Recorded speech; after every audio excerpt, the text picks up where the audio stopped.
Ooh, what's happening, guys? Welcome to another eclectic edition of PWT Live Show. Yeah. I am your host, Phil Marks, and I'm here. It's Wednesday night. You know what that means. Phil's going to talk some S word. Try not to curse within the first 5 minutes here. Hit that like, hit that subscribe if you haven't, guys. Thank you so much for 1,100 or 1,000, whatever we're at over on at Pro Wrestle Times. That's youtube.com/ at Pro Wrestle Times. And thank you so much for almost 4,000. We're at like 3,900 on youtube.com / at Pro Wrestle Clips. But of course, you guys know that because you're on those channels checking this out. You can see we're already delved deep into Phil Marks' bookmarks. Ospreay and MJF making their entrances. MJF makes his entrance. Ospreay comes out. I wanted to start early, guys. I couldn't. Just because I was doing damn things. I got tons of great shows and interviews. I got a wedding this weekend. No PLEs or pay-per-views. I don't think so. I will probably not be going live unless I might go live from a hotel room or something. And maybe there's a maybe on that. But yeah, Wednesdays and Saturdays, you guys, or whenever there's a PLE, Friday, Saturday, Sunday, you guys already know.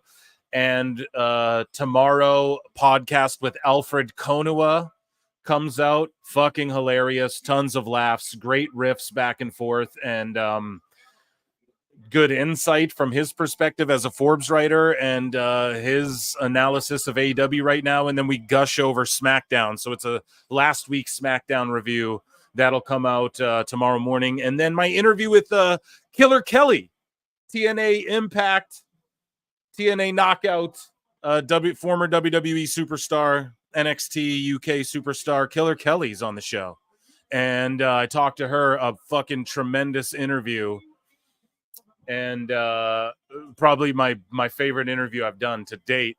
And she'll be on the show. She tells us a whole lot, man, and goes in on the dirt sheets. And yeah, it's awesome. That'll come out like Monday, hopefully Monday for you guys there when I get back in town. You know, I'm going to do like a recap, and then that interview will be on there. So PWT's blowing up, man. PWT's blowing up. So welcome if you're new here, and thank you to those of you who've been around since day one or just die hard. I appreciate you all. Let's see what some of the members are saying.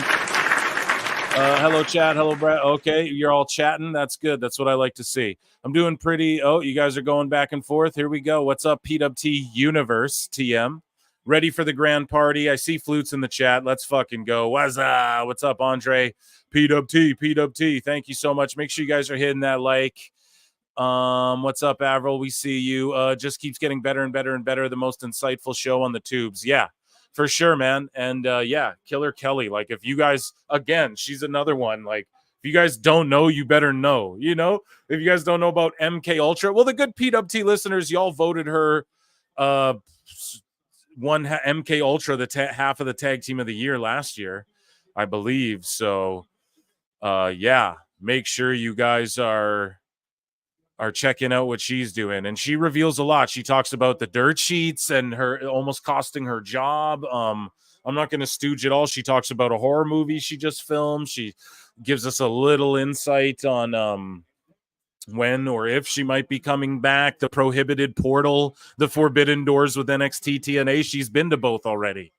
What's going on there? Is she eyeing that up? We'll find out on Monday, guys. And just a fucking just a charmer. She could charm the pants off a snake. Is that a saying? I don't know. But here we go. We have Ospreay like making fun of MJF. Now let's talk about this Dynamite, guys. They have last I saw, the attendance for this Dynamite was 2.3 thousand people. Tickets sold. That's what I saw. So I wouldn't be shocked if it was up to like 3K. The best way to watch Dynamite is when you're in Australia because it's 4 hours before it starts. But yeah, dude, we got Swerve Strickland Okada. I guess that's the main event. This is the mega main event that Andrew Zarian's like, oh, it's a pay-per-view level event. That's what he was talking about, was this match we're watching right now. And it's exactly what we thought. They're gonna hot shot book the show, right? Sorry, I'm just okay. A little stare down and Ospreay showing him up. RMXR, a new member. Thank you so much. Or joining the other channel. Remember, there's 2 channels you can join, 99 cents a piece. Don't worry, you get the same shit on either channel. God, we're swearing so early again. Sorry, YouTube. Love you guys. But yeah, you get the same thing on either one, and I do keep a list or whatever of certain things. It's so hard to keep track of because we're blowing up. So guys, we're figuring this all out as we go, and I just appreciate you guys being. I'm 1 year deep, year and a half, I think now deep into this. So it's like, let's go. I appreciate you all so much, and a round of applause for being a member. But yeah, we get Jericho. I like that he's leaning into the like TV time with Jericho, like he's getting his TV time in. It's I do like that, Alfred talks about it too, how Jericho is leaning into this in a unique way that I do actually appreciate. Ospreay with a sick dive. We have Mariah May speaks after drinking the blood. Okay, we're here for Mariah May. Monet takes on Nyla Rose. So I don't know. I'm just over. I'm over the Monet thing, and I'm just over it.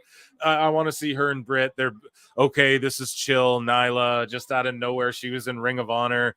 What are you doing with Nyla? Just bring her up to job, and it's just so weird. It's just weird. Will Ospreay, MJF, we're watching it right now. So they hot shot book. Like that's the thing. They think that they're going to hot shot book this match at the start of the fucking show. Instead of like playing packages and telling a story like how NXT does, they'll tell you there's like a through line, and then at the main event, you get the main event, right? And they build up to it throughout the show typically, or like Raw, SmackDown, even TNA does these things, okay? This isn't like some foreign concept. And for some reason, like over and over and over again, repeatedly, Tony Khan thinks that like, we're going to get the Big Bang Theory people. We're going to just like start this match and they're going to do moves and they're all going to stay and watch. And like, you fucking mark. It just doesn't work that way, dude. You can't do it that way again and again and again and again and again. The definition of insanity is repeating the same actions and expecting different outcomes, right? Am I mistaken on that, chat? Fucking someone copy and paste the Google definition of insanity, okay? I believe it's like repeating the same actions and expecting a different outcome, right? That's what the fuck is happening. Like, why didn't you have packages and then tonight you have promos and you build up to what? Because like, even there's gotta be some people who would even just tune in like, okay, I'm gonna watch Ospreay MJF even if the rest of the show's bullshit, or at least try it. But I think they know that won't work anymore, and they could have John Cena switch sides tomorrow, and it's not going to help AEW, man. It's just not, because there's no good faith left. That's the problem. Like, there's no good faith that they're going to do anything other than like, look at this crazy match that we're going to forget about, because by the time the main event hits, we're going to see like all these other super long matches that don't really amount to anything, dude. So I don't know. So far, this match has been great. I am enjoying it. Just before this, I watched Marufuji versus AJ Styles, and it was a tremendous match. Thank you, Matt Morgan, friend of the show, good buddy of mine. He texted me the link to that, and on YouTube, folks. So don't. And yeah, I need to watch Io Sky's match over there that I haven't caught up on yet, but Styles and Marufuji, again, great match. What does it do for Noah? No clue. I don't Noah. Yeah. I don't Noah because I don't watch it enough. But yeah, let's take a look at chats here. I do have a super chat. LC Killer 17, Tony books for the sickos. Yeah. Oh yeah, this is great. This is gonna be the greatest. This is great. The greatest Dynamite 250. Haha. 250 years of magical entertainment of the sports variety. Not sports entertainment, no. Real wrestling. But of the sports variety. It's like if you like sports, it's kind of like that. And it's entertaining. but it's not sports entertainment. I need a soda water. This is great. Thanks for the super chat, my friend. Yep, definition of insanity, doing the same thing over and over, expecting a different outcome. Yeah, MJF starting off with Ospreay because he is battling for Nielsen ratings because that's what he cares about. See long-term story. Yeah, but the Nielsen don't matter according to these guys. Okay. Denisha says, Phil, it's so dark in the crowd. I'm guessing they're hiding empty seats. Yeah. Yep.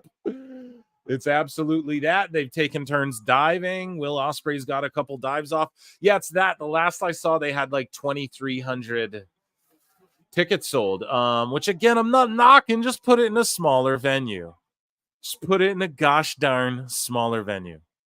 Same thing over and over again, normally attributed to Einstein, but there's no actual evidence he said it, I think. Yeah, dude, if you're one of those like X-Files dudes, there's people who say like Einstein was a psyop even. So who knows, right? Like we don't know. But yeah, that's crazy if that's yet another thing. Because there's a bunch of things like that where people are like, that's not actually attributed to Einstein. Or it's like, okay. So yeah. Either way, though, I'm just saying that's what I heard it as. $100 super chats only with big time Phil now. George. No, dude. We Simmons holds 18K. Yeah, so George, Captor, thank you for bringing that up. Because that's what I was just going to say there, is that someone tried to say, well, at least it's a smaller building, a smaller venue on Twitter, but someone corrected was like, no, it's 18K. So it's like, yeah, dude, we're seeing tumbleweeds over by the merch table, you know? No way.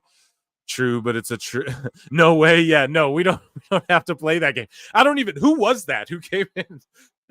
You know? Just came in and fucking made it a party. We got a table taken out at the side of the ring at a you know what I mean? Here, so what are they doing? Like, shouldn't it, guys, chat, yes or no? I'm gonna put this in the fucking chat. We're gonna do a poll. This will be more of an obscure chat. Here we go. Start a poll. Should table spots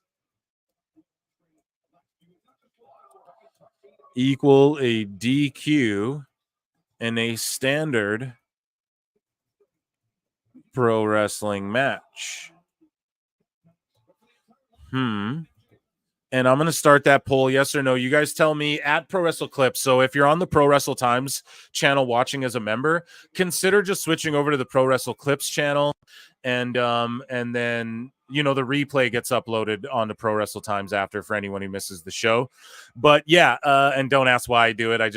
Trust me, it's how we're building. We're blowing up here. There's a reason for it, guys. But should table spots be equal to, or no, should table spots be equal to, table spots result in a DQ in a standard pro wrestling match? Start the poll, yes or no. You guys tell me, and I'm going to give myself a dummy for my bad grammar. Dummy, yeah. But at least I edit myself. No Dave Meltzer. Speaking of which, Eric went off on him. We're going to talk about that. Depends on if table is pre-set up like ECW. Well, just answer it in the, you guys go ahead in the chat. And yeah, I agree. If there's a table out there, let's see it. But yeah, now they're like alluding to Garcia. No one wants to see that. I don't care about Garcia being in an Ospreay MJF feud or whatever, being involved in it. But yeah, they are working holds. There has been a couple dives. I need Ospreay to sell a little better. MJF's talking he's talking like Cena. Like MJF's just calling this whole thing every time they're sitting there. MJF's just calling shit. You can see he's talking them through the whole thing. So, and it's not a knock on Ospreay. Like he can athletically do all the shit, but as far as the psychology behind it all and like the breaks where they're selling, like here, MJF hits a back body drop reversal, falls to his knees while Ospreay's selling the shit out of his shoulder. Okay, MJF just babbled for like 60 seconds before this happened, okay? On the mat in a fucking hold. So he's directing this match. Now, obviously the heel's going to call it, but it's just, this kid's just ahead of his time, you know? He'll do it one day. He'll go to WWE one day and it'll be It'll be spectacular what him and Cody Rhodes do for sure. And here he's making it happen. This would have been such a good match to build up to for the fucking All In, dude. Oh my God, why is it tonight?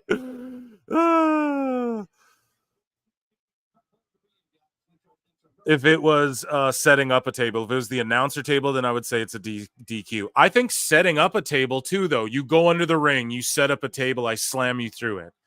That's a fucking DQ. No, if I go into the ring and get a thumbtacks or a bat or a chair, that's a DQ. If I hit you with it no, or yeah, I guess thumbtacks too. Let's talk about it. Thumbtacks in a regular match then, so you can just spread them out, slam someone on it, and it's no DQ. I don't believe that. I don't think that's. I think it still should be a DQ. I'm old school wrestling. This match is too long. I don't know if it's too long yet. Like this match in and of itself, you've got to believe it's going to have it's going to be, you got to give it the time. I'd give it through commercial break time on TV, but we're going to go no commercials. Yeah, the stadium show, should HLA, yeah. HLA, dude, no. HLA's never disqualified, bro. HLA goes over every time, George. Oh, buddy. I'm parched. Let me get a drink. So I'm really locked into this match, guys. We got Phil Marks bookmarks to dive into. You never know who might join the show. You know what? I should send some people the link. I didn't even send anyone the link. What's up, chat? Thanks you guys for all being here. 104 of you watching. You guys know what I'm going to ask you for. Chat wants the likes up to 69. I'm going to ask for 100, please. But yeah, let's start by 69. Let's get up to 69. We're at 34. We're halfway there. And then I'll chat you up. Oh, come on, Phil. Don't chat him up for 100. It's good enough at 69, Phil. So yeah, we're locked into this match. Then we're gonna get into some stuff, some headlines, yada da da. I got a pack. I'm heading out of town. Got some great interviews. If you guys are just tuning in, I got Alfred Konua on the podcast tomorrow morning. Fucking great show, man. Great show. And yeah, I'm gonna be doing some stuff over there on Pro Wrestling Bits right away too. And then I got Killer Kelly, former WWE NXT superstar, TNA knockout Killer Kelly, or is she? We'll find out about her contract stuff. She chatted me up on the podcast, and that'll drop next week, early next week. But it'll be like current too, because I'm going to like there'll be some stuff on there like reviews from over the weekend and stuff like that I'm going to attach to it.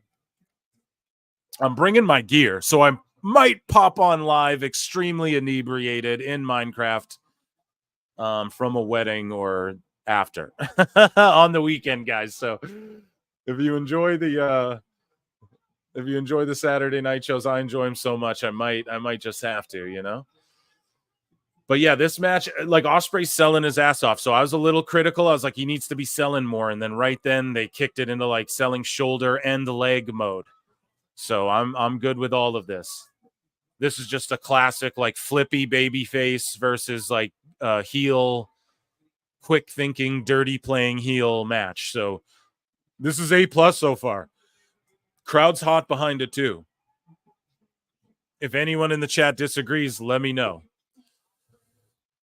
Yeah, expect a F finish. That fall looked so fake. Okay. A drunk Phil stream. Yeah. Tonight might be one too. What?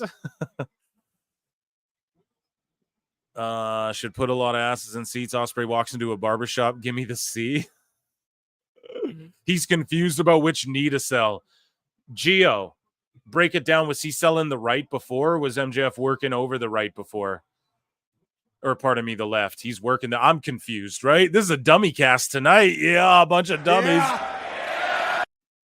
Dummy, yeah.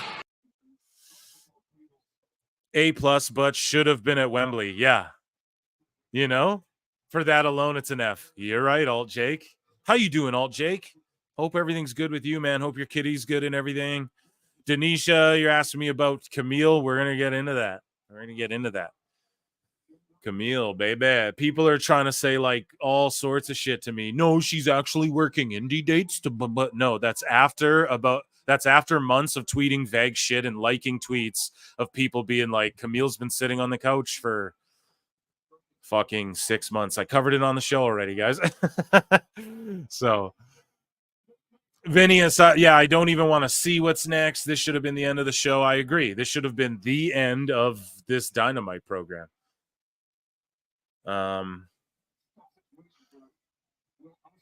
You know, they should have built up to this all night and not have packages of Excalibur talking in a trying to be mildly serious tone about how great these two competitors were in PWG. And when they met on the Seattle scene in 2014, you know, like I needed to be serious, like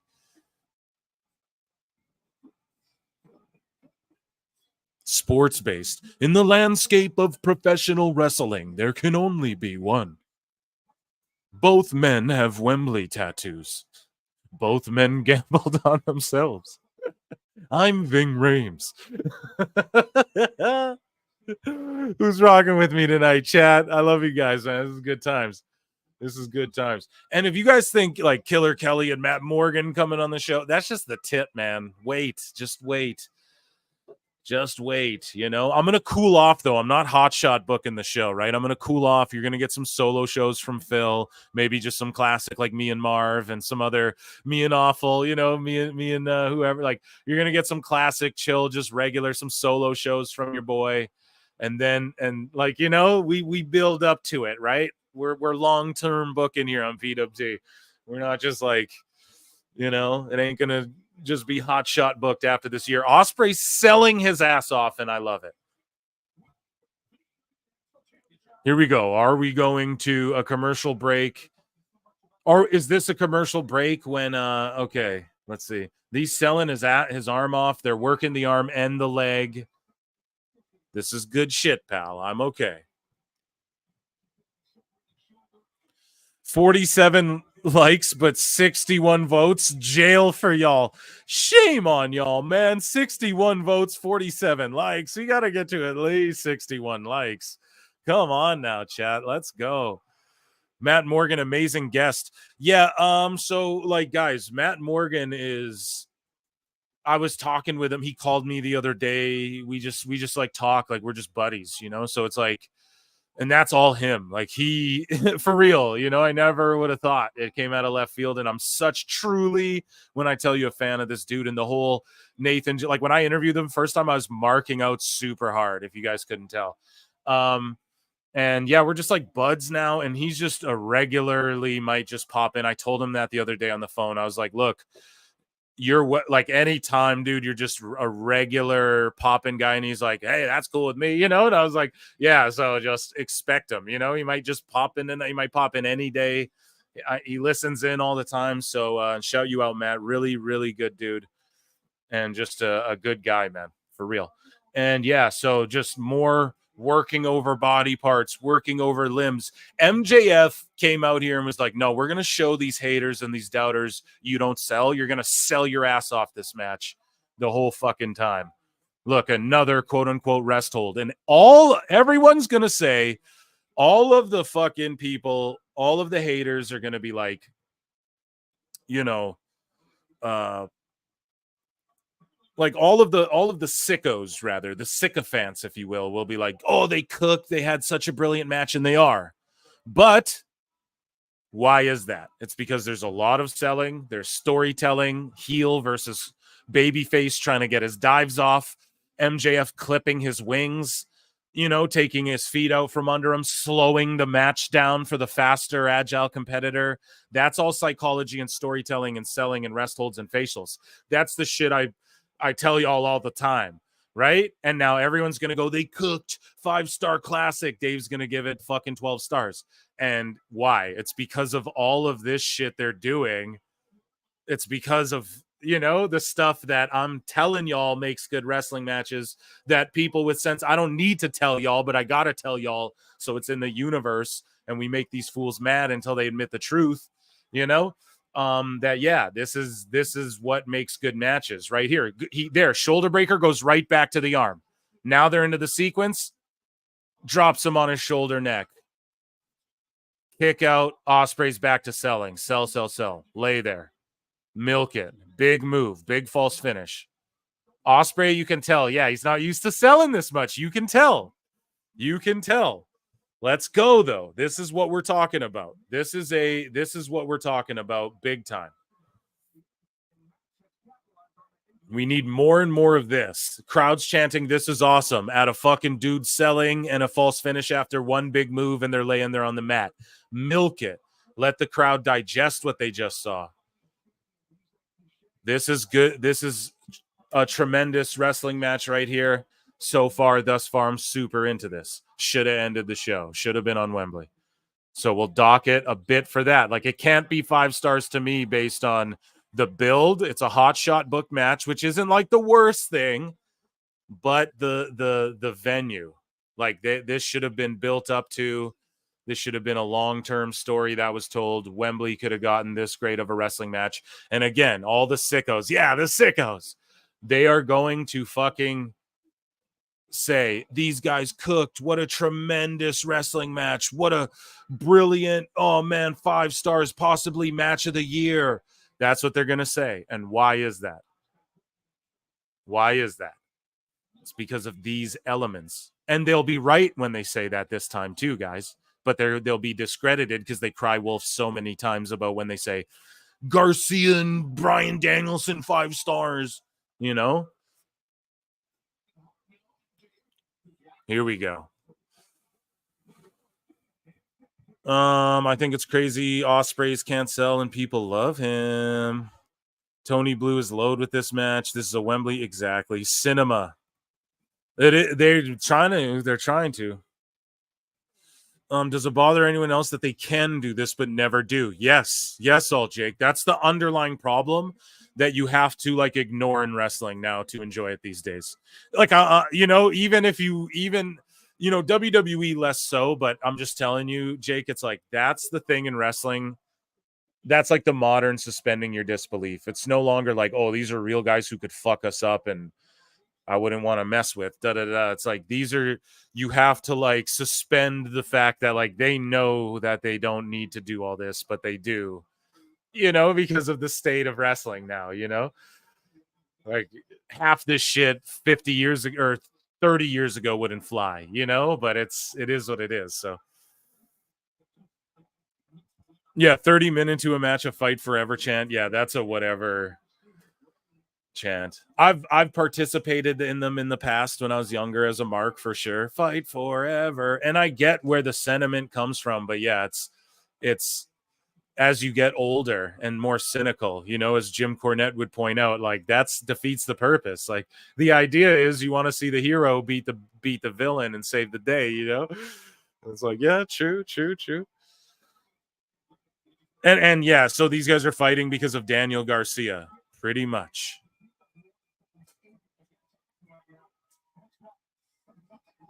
Was that a little girl beating up MJF? That's awesome, dude. That's real heat. Dude, I like that. That's some fucking old school. That's some territory stuff right there, dude. He just let that little girl beat the shit out of him. She wailed on MJF there. That was pretty dope. Here we go, guys. See, like we're putting this over. I get pinpointed as an AEW hater so much, you guys too. It's getting so tiresome. But I just laugh about it. Yeah, why is the ref following them though? Should be counting them out. But I get it. Like, oh, the ref's being really lenient here. Like that's what Jim Ross would do. He'd paint the picture. And the referee's being very lenient here, giving them stern warnings, but it is a championship match. And he doesn't want the belt to go by DQ. No one wants to see that. By God, get these men back in the ring. Okay, Ospreay. It was cool once. Stop interacting with all the fans. Keep selling. Get it back to the ring. Show that you don't want to get DQ'd and you want to defend your title. By God. Where's the count out? Yeah, no count outs. Yeah.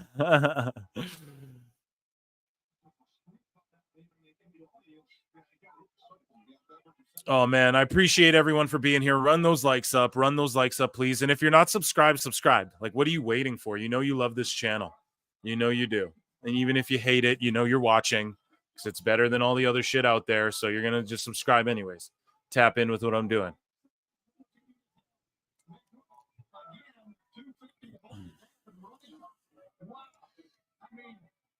Here we go. There's a guy with like face paint on. Shout that dude out, having a blast. There's still a table there.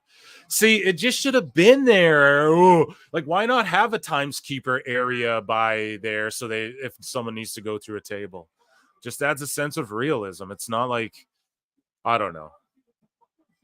They don't need to try and pretend they're so big. They can just like have the announce table be like a table with a blanket over it, like TNA, you know? TNA doing 4,000 for Slammiversary. Let's go. Yeah, I'll end the poll after this match. And if you voted in the poll, you're fucking obligated to hit like on the video. So go and hit that like button. And I'll end the poll after someone goes through a table. Okay? And I'm going to have to crack a beer in Minecraft. I want some of those Broken Skull IPAs, dude. I can't find them, but like I'm in Canada. If someone from chat can get them, you fucking email me, okay? I want some, okay? And I can't find them.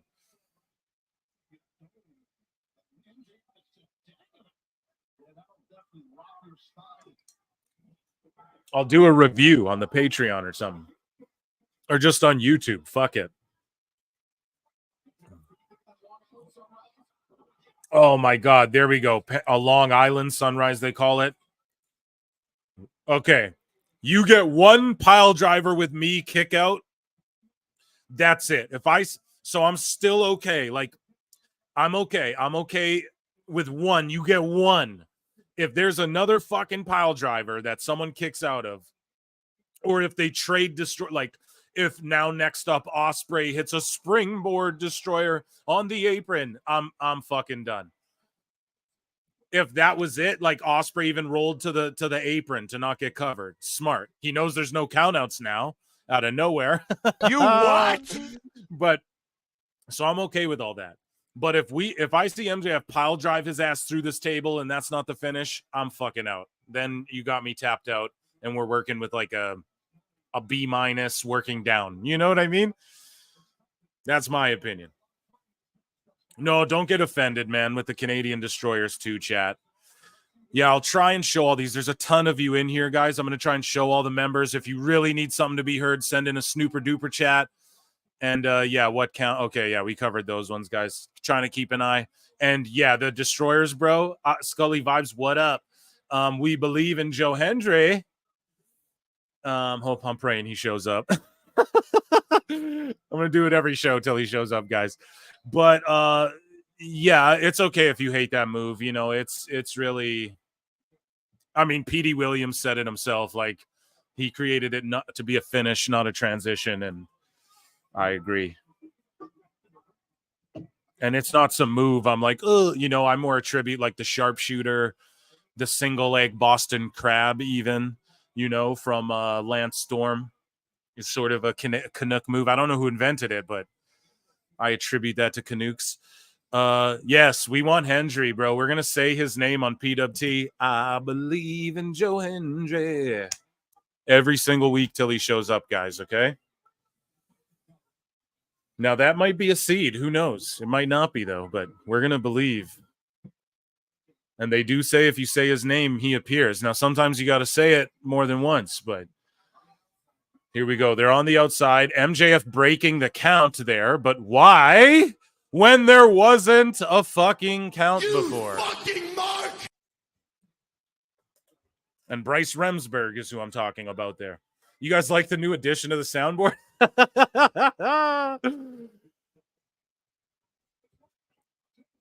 Massive leg slap, yeah. 5 more likes to 69. See, the ladies in the chat want 69 likes, fellas. So, like, get it up. What are you guys? Okay, he's splashing Doc Sampson. That's disrespectful.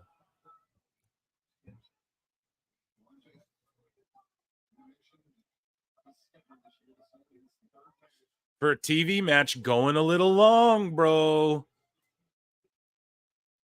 what they should have did was ended the show with this if it was going to go this long. And then what you do is that you just have them go like an hour, and then you tell people that there's alternate matches in the wing. What you do is you say, like, we have this match here. Name two great guys like fucking Moxley and Roosh, or so. I know Greg Wood, Phil, but like for that, okay, like, you know, let's just say like two bigger name guys. You say, yo, we have this match as an alternate if this match ends early, but there is an hour-long time limit, so whatever. And then you don't have that alternate match this week, and then you just go, well, it's happening next week now. You know what I mean? Because this match went close to the time or whatever. Just build it, do something like that. You know what I mean? If Ospreay hits a Cody cutter, we're done. Yeah, we're done. Okay, shutting this off. We're not. Just kidding. Ospreay winks at the screen, hits a fucking Cody cutter. Winks at the camera, pardon me, hits a Cody cutter. Like, no. We're not doing that here, guys. Okay, I might. We're not. Yeah, despite Cody's interview, which we're going to talk about. Man. Okay, DDT. Yeah. Oh, that Cody cutter bummed me out, if you guys can't tell, chat. Oh, my goodness.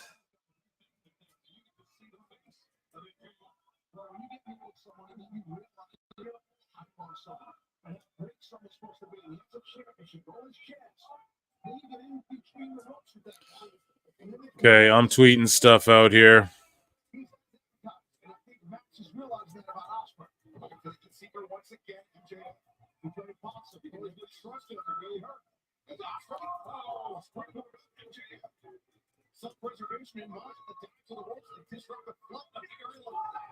Just tweeting it out, the link out and that. Here we go. Big move.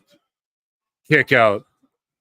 Okay, we're getting close to where it's too many kickouts now. We're getting close to that point too. The Cody, the what do they call it? The Crossroads was kind of lame. I'm not gonna lie, that kind of took me out of it a little bit, but it was not out of it, but it was just kind of like, okay, guys, you can't just leave it alone. But yeah, the match is still pretty solid.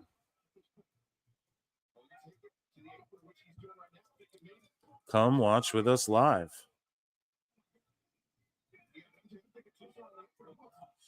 And let me tweet the link. It put Garcia out. Yeah, if there's, you guys, we're almost at the pile driver limit. We are almost at the pile driver limit.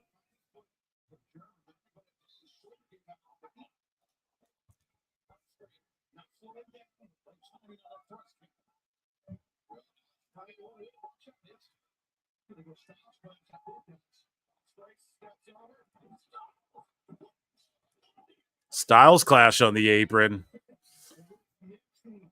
Shouldn't even call them finishers anymore. Yeah, you're right. I agree. Audience they've captured have gotten bored by now. 38 minutes. Yeah, you're right. 38-minute match is too much.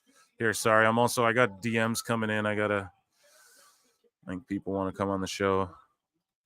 Okay. Yeah, I don't know. I mean, are you guys into this so far? Like, I don't know. I'm one pile driver away from going, okay, they're getting into the too long territory. If you're going to go this long, though, save it for the main event, like sports entertain us throughout the show and then do this at the main event. I've harped on it enough. So you guys already know where I stand on this.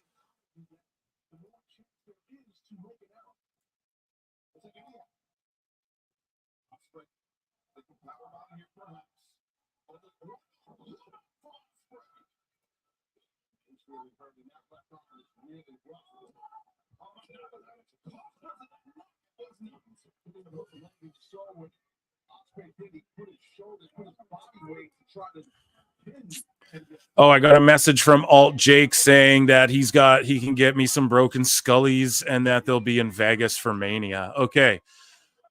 Well,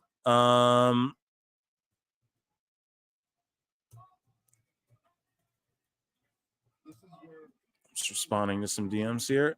Yeah, awesome. I'm gonna get you to send me some. and I will enjoy a bunch at Mania then.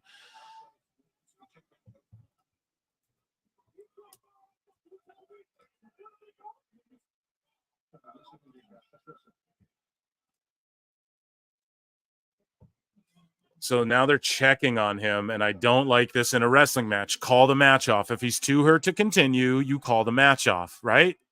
This is great.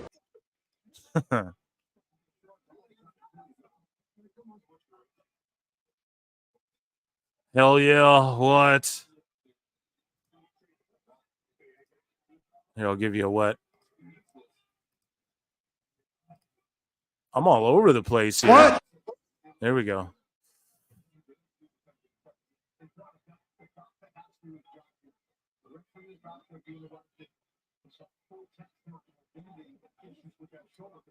Someone said, I guess a 2-hour match has never been done before.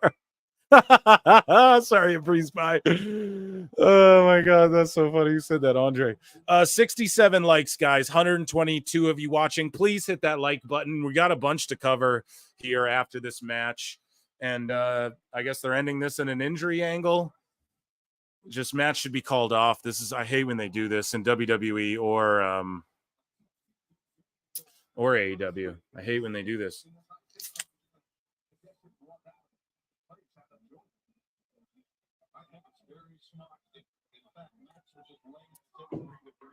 Oh.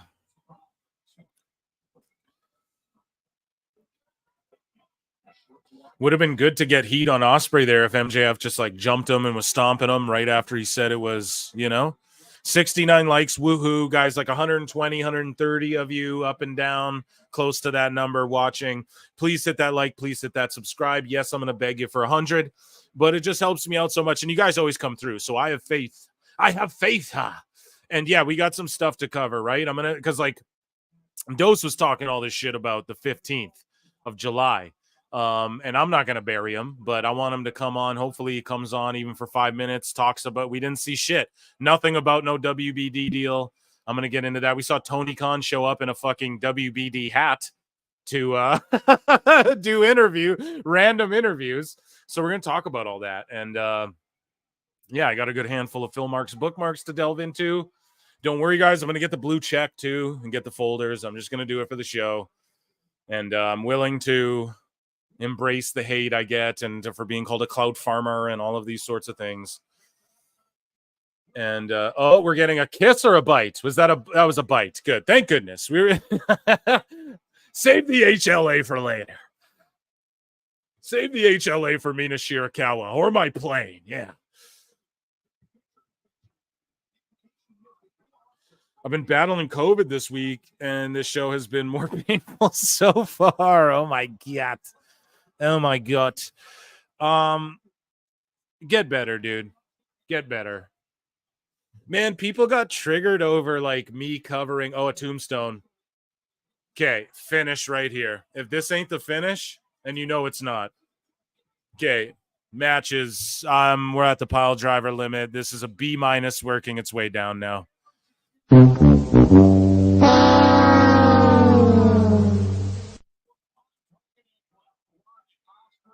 Yeah, we're at the yeah, that's 2 pile driver kickouts. Like,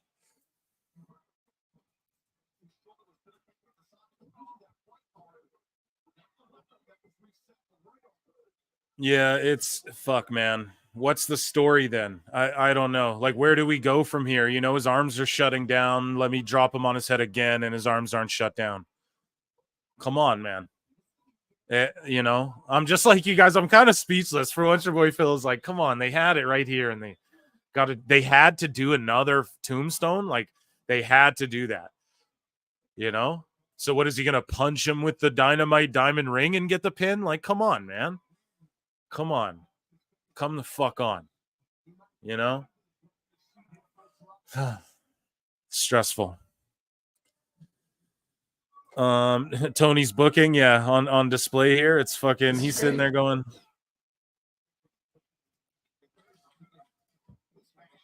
And now just Irish whips. He's doing the Bret Hart spot. Dave is jizzing his pants right now. Yeah.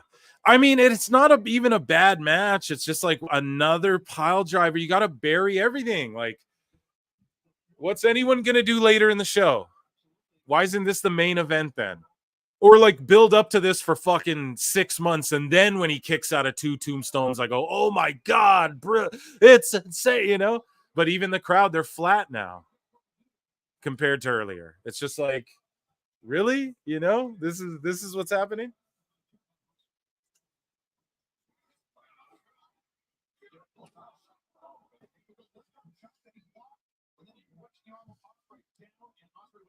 Sometimes a good match can turn bad real fast. Yeah, I agree. Yeah, we're in the 4th quarter now. Did they announce a? No, they didn't announce a time. At least not. If chat, if I'm wrong, check me on that. I love being proved wrong because it means I got something to learn. But I don't believe they did, man.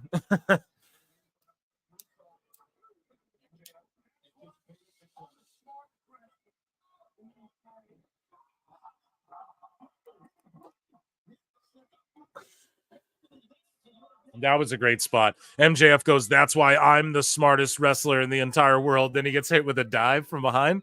That was yeah, here's the problem. Alt Jake just said it. Fuck. Yeah, I should have sent the invite out earlier. I'm an idiot, guys. I never send the invite out. I'm like, I should get Awful or Dose on here to talk about like what happens if this quarter hour is not good. Like if this match doesn't keep hold over 800K the whole time, that's like going to be bad, man. Oh, why is it bad? Who watches the ratings? Well, MJF. He said the Nielsen's are what he looks at because he's not a mark. So, I don't know, man. It's just like they work themselves into a shoot, basically.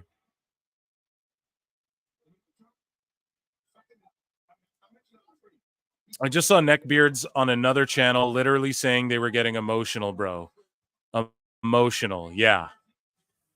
Okay. Like, not our friend AEW neckbeards, but but neckbeards.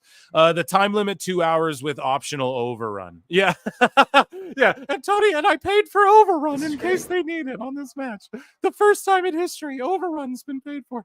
A super chat for $10. My word. Thank you so much, man. I appreciate that.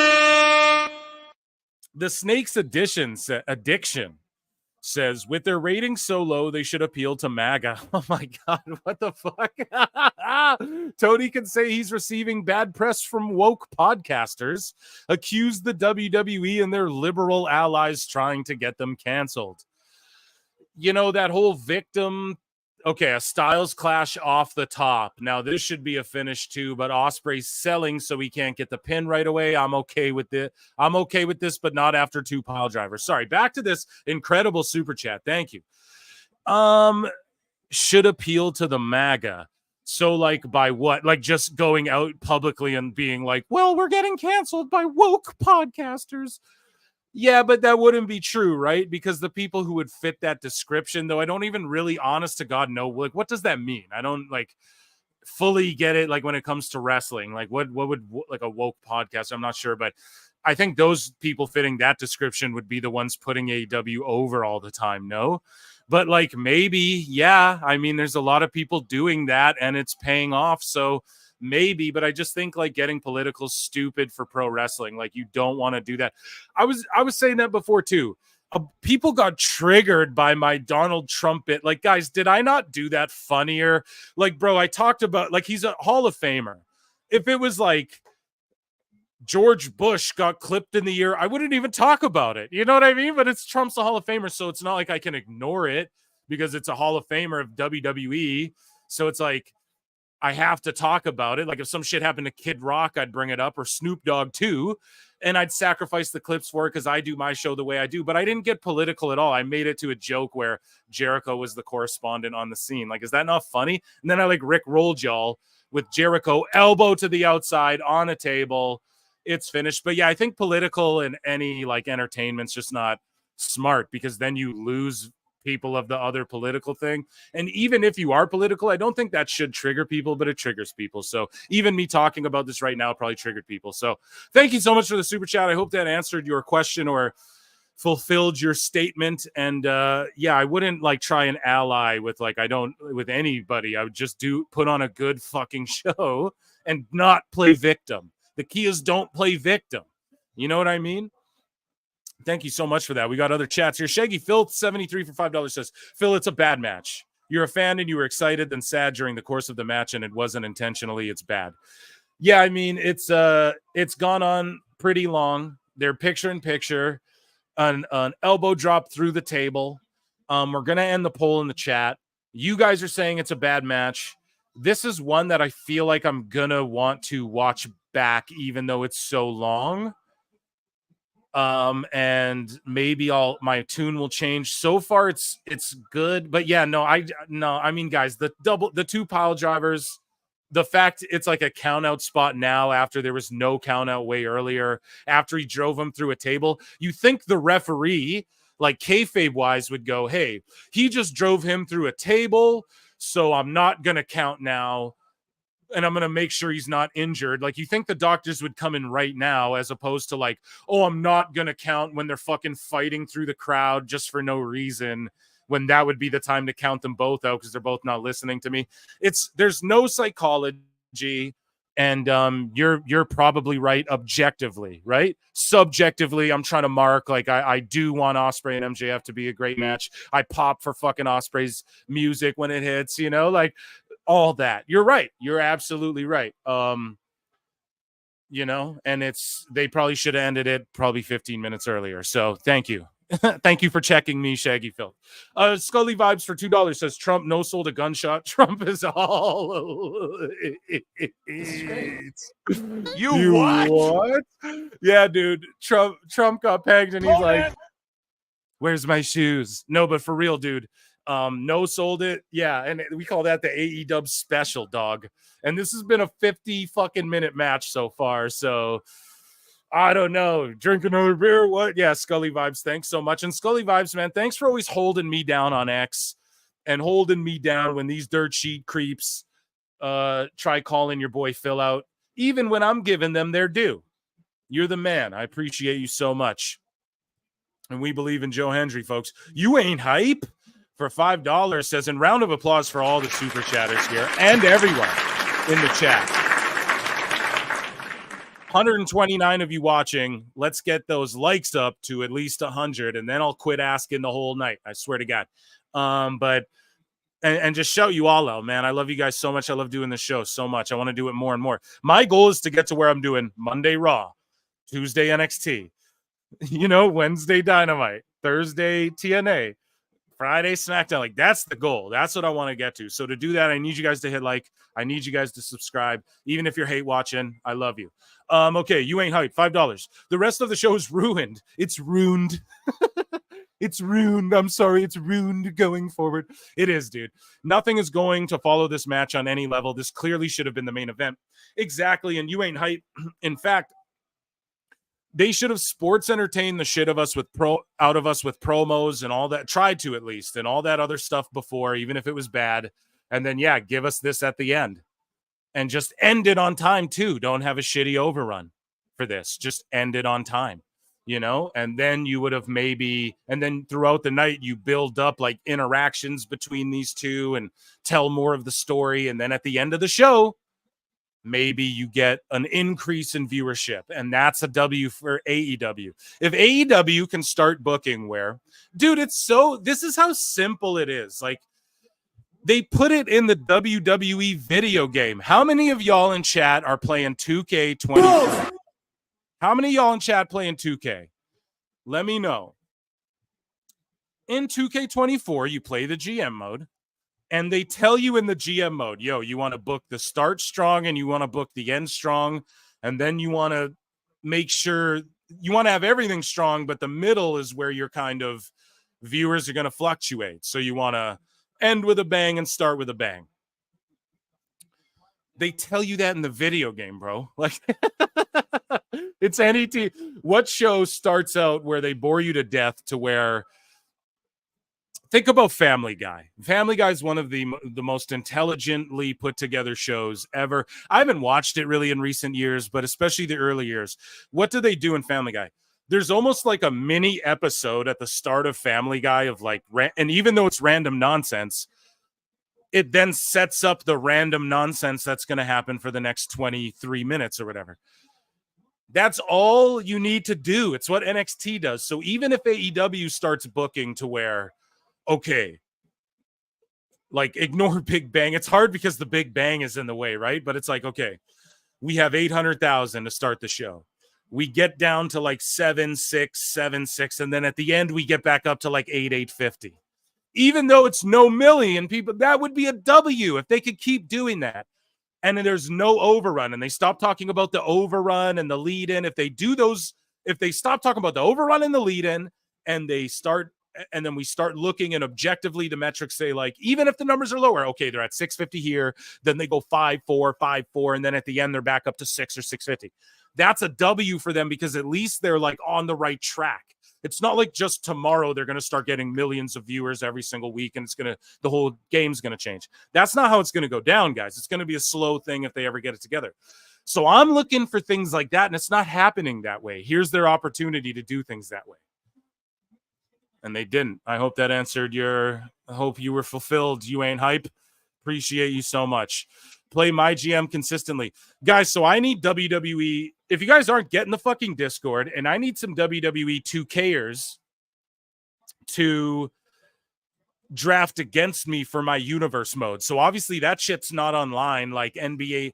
Dude, if you play NBA 2K, you can like upload a franchise to online, and then other people can come in and play as different teams or on your team or whatever, and you can play like a whole GM mode. I don't know how universe mode WWE hasn't figured that the fuck out, where like I can set up a whole universe with my created wrestlers and my factions and my all of that, upload it, and then I can play 2-player with people online. That's our agenda. If you guys are video game players like myself, and I've been trying to game more because I'm getting a lot of 2K content ready for you guys too. If you're like me, dude, they need to figure that out already. And we'll have the PWT universe in tow, okay? And we'll have the Monday Night Wars. But yeah, I need people to draft against me logically. And I have a whole roster of wrestlers. I'm setting it up, and I'm going to get some of y'all to fantasy mark draft against me. And then I'll put the results on YouTube and shit. You guys know what I'm saying? I got another super chat here. Jamie Earhart, it was a minute ago. Okay. What's worse, the AEW game or television product? Great question. Oh my God, that was a good hook kick. I'll say this. The game I never really played enough to even criticize it as much as others, but from what I've seen, it's complete trash. And from when I see their DLC drop, like, oh, we have tournament mode now. Here we have an arcade mode where you can blow shit up and do battle royale and you can bleed everywhere, but we don't have a basic tournament mode.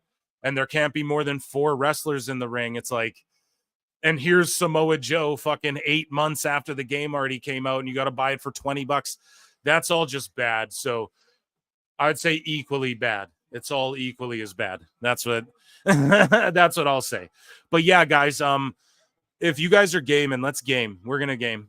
We're going to play some 2K together. I like using Pretty Deadlies, even though they're rated low. But I'm such a mark, dude. I redo the ratings for every game, too. I buy the supercharger. We're basically watching a video game, by the way. We're seeing Poison Rana's roll up, 1-1. Bryce Remsburg's over dramatically acting.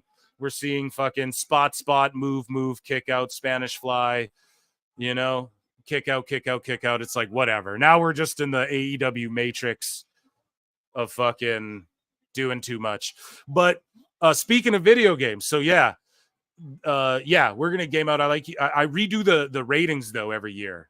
Like I rebuild them to like kind of how I see them and stuff like that. Which sounds super markish, but it is what it is, man. And it actually doesn't take too long. You just set up a universe quickly, and as you're like kind of dictating, okay, this guy will be on this show, this guy will do this, you know, you just quickly zap the ratings like, nah, this person should be rated. Logan Paul's rated 90. I think maybe Kevin Owens should be a little higher than Logan Paul, even, you know, I just kind of do that. Trading shots. My name is the same there. Here, I'm going to try and show your guys' member chats. Here's a ton of you guys watching. 127. Let's hit that like, please. Let's get to 100. I need to be, and me too, guys. And let's do it. And who wants to mod the Discord as well? I need mods for the Discord. And yeah, so message me if you're interested in that and you're someone I know I can trust. Thank you guys so much. And yeah, the Discord's awesome for just getting to know each other, especially. And yeah, just even if, you know, nothing's crazy. We're going to get another pile driver off the top rope. Oh my God, dude. Okay, let's see this. Oh, a cutter off the top.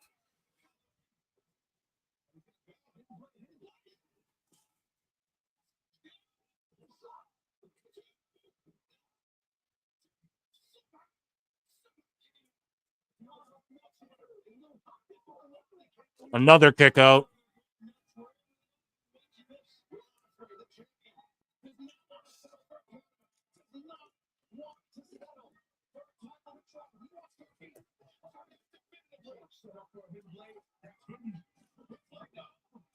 Sorry, guys. I'm chewing a chicken wrap my gorgeous girlfriend just brought me. Delicious. The Snake's Addiction for $5. You fucked up, buddy. Tell me what your super chat was in the chat, and I'll show it, and I'll respond to it. And thank you so much for $5, and I'll give you an air horn.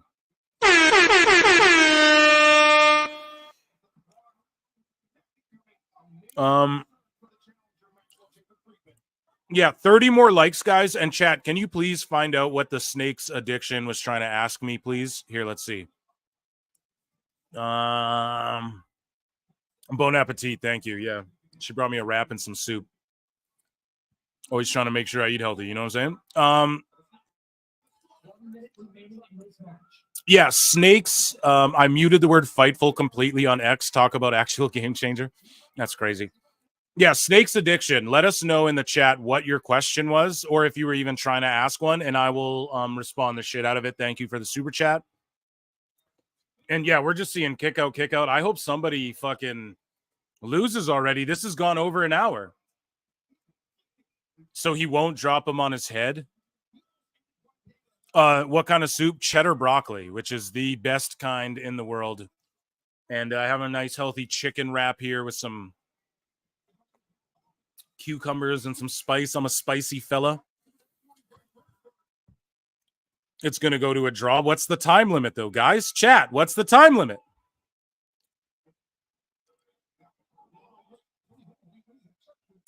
Do I go to indie wrestling? Yep. I went to a show the other day with 2 seconds left. Okay. MJF wins the international title.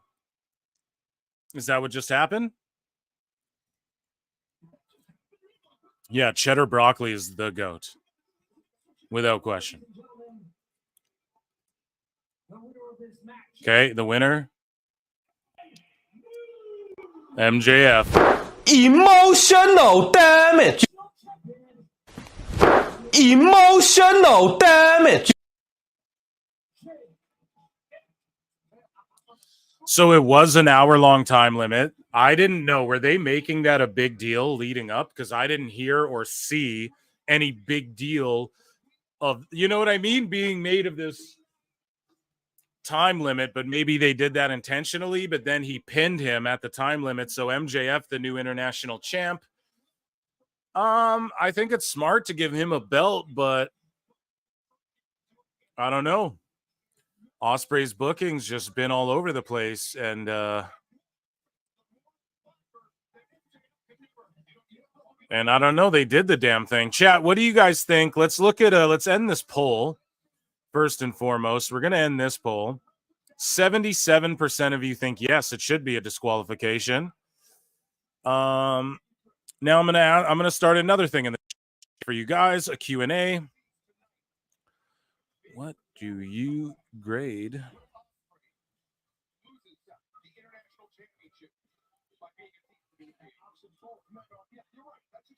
Okay. Oh no, we're not trying to do that. We're gonna another poll here.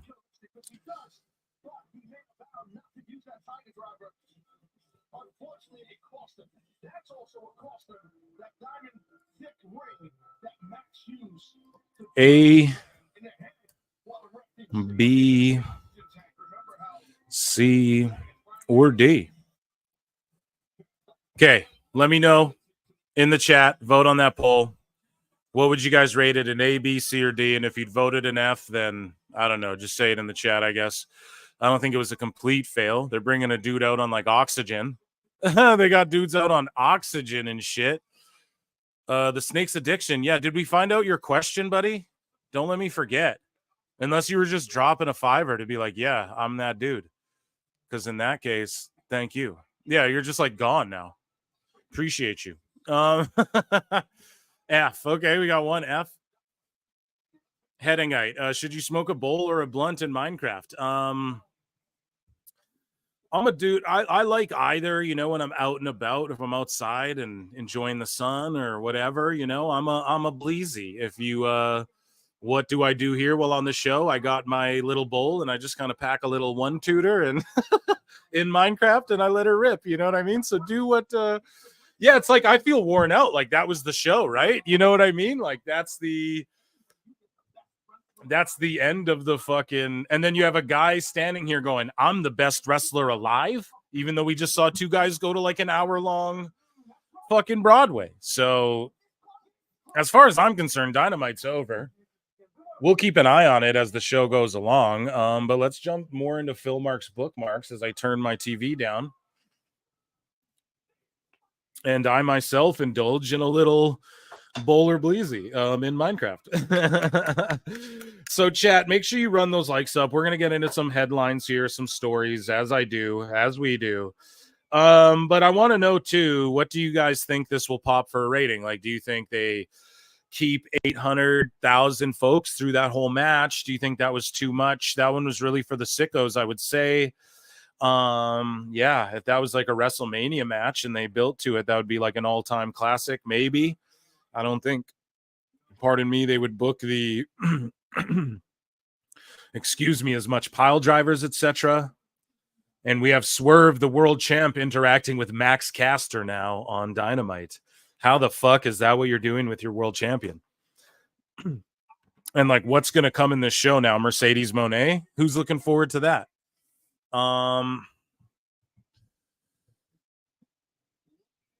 Toast, Phil. Yeah, thank you. Let me do my damn thing here for a minute. And then, yeah, we got Brian, like not a package for Brian, not a promo. We just went into that crazy match.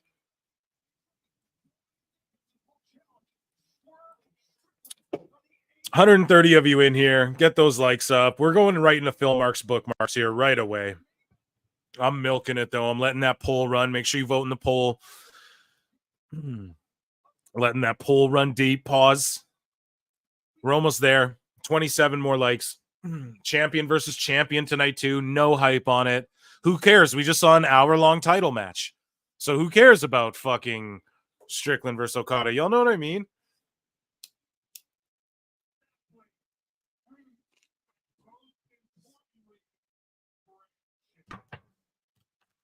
Here we go. That was not a good WrestleMania match. So even if it happened at Mania and they built up to it for like 4 months, it wouldn't have been a good match, you don't think? Maybe you're right and I'm wrong. That's why I like you fools. Damn, yeah, it looks like no one wants to hang out with me tonight. It's a shame, but not really. Because you're all hanging out with me. It's a party. No,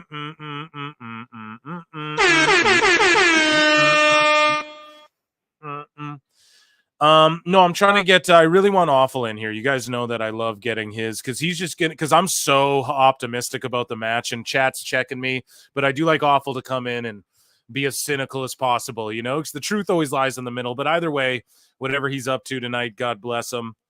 And yeah, we're going to dive into Phil Mark's bookmarks here. And just a minute, Jericho's making his walkout. He's in the ring now. And we're going to get some learning tree stuff. Alfred puts it over, so I told him I'd really give it a better shot here. So sorry, guys. I'm trying to focus in on this. Then we'll get into the bookmarks. Make sure you run the likes up while we do it. I'm going to give this a shot here.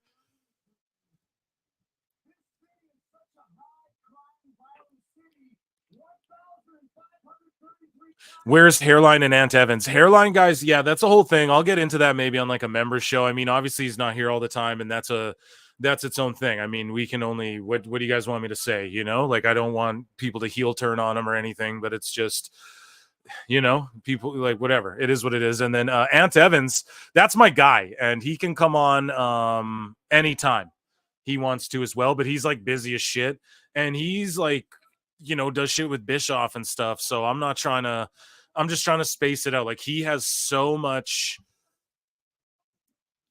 experience in TNA and UFC. He's like a gold mine of stories about people. And like, I don't want a hotshot book. You know what I mean? So it's all just a matter of just trust me. You know, I ease everyone into these things.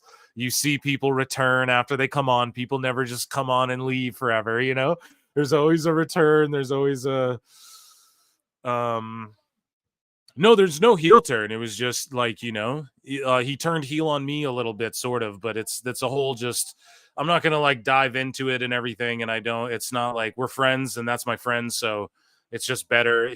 Like, you know what I mean? He's just not here, and that's how it's got to be. So it is what it is. You know what I mean? Like I'll divulge it another time soon. You know what I mean?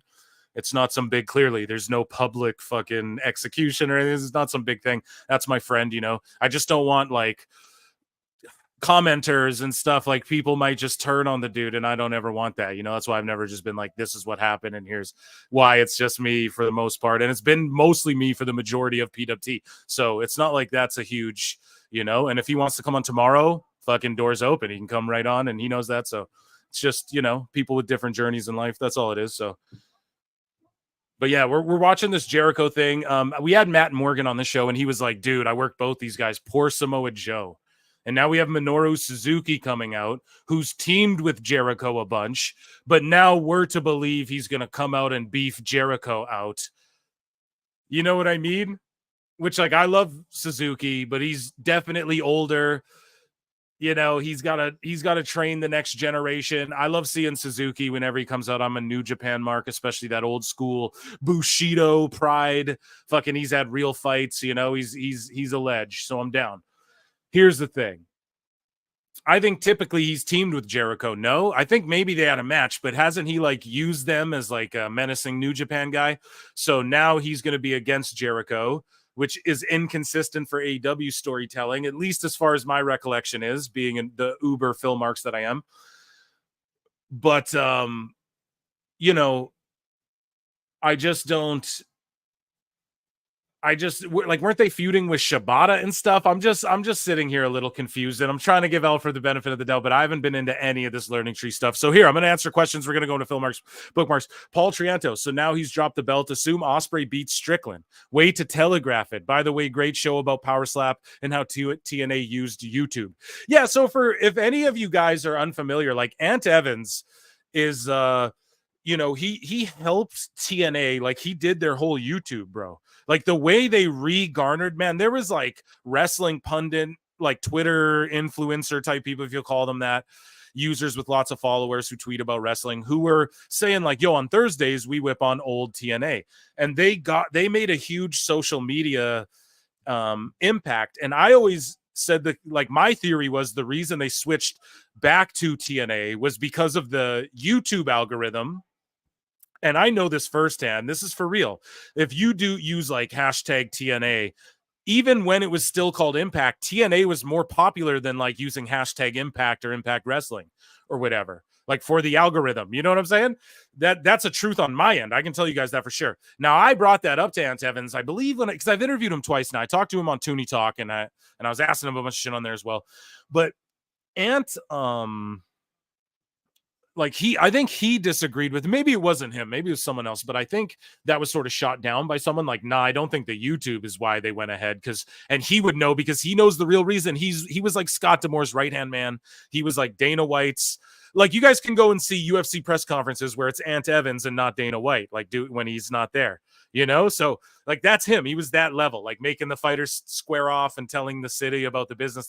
So he's a wealth of knowledge. And literally I had him on the show. I had missed him one time when I was supposed to get him on. Then he missed me the next time. And then randomly we're both like, okay, this day And then he had like 40 minutes and then he had to do Bischoff's show. So he's like, I got a jet, bro. It was like a 35-minute conversation. He's coming back on. Don't worry. And he's just the stories, man. So that will be awesome. And then, yeah, he dropped the belt. They're just telegraphing it, right? Ospreay's going to beat Strickland at, or no, wait, because this is my theory, right? I'm going to X-Files it. Strickland's going to defend because they want to prove everyone wrong about like, oh yeah, he's just a transitional champion and Strickland's going to drop out at Wembley. They want to prove everyone wrong. And so they're going to have him defend against Danielson, or they give us a big Yeselmania moment, I guess. I don't know, man. I'm just confused with it all. But I'll tell you this. Swerve defends, and then he drops to Ospreay eventually. Or we get like the Ospreay MJF rematch at Wembley for that international belt. Or it's like a 3-way with Garcia, whatever. But it's so close that I just feel like no stories are strong enough. Like even right now, Mercedes Moné's on screen with the Young Bucks and Okada. And they just started this last week. So this build is really how many weeks until Wembley? You're doing this Britt Baker Moné match that I feel like, again, not everything's got to be a year build, but everything feels so rushed with AEW. That's a criticism even I, as an early fan, was giving it. You know, things feel rushed. Whereas early AEW, things felt paced out. Like they'd come out and be like, we're doing the weigh-in next week, and then they'd do it next week, and then the week after was like one, like Cody had a match, and then it was the pay-per-view or whatever. They, you know, like but more spaced out even. Now it's just, I just feel like they lost the plot. I don't know. This doesn't feel like a monumental event, although like they will be able to look back and go, AEW 250 had this crazy Ospreay match. Thank you so much for the super chat. Andre Adams for $4.99 says the Elite built like pig spenders at an all-male review.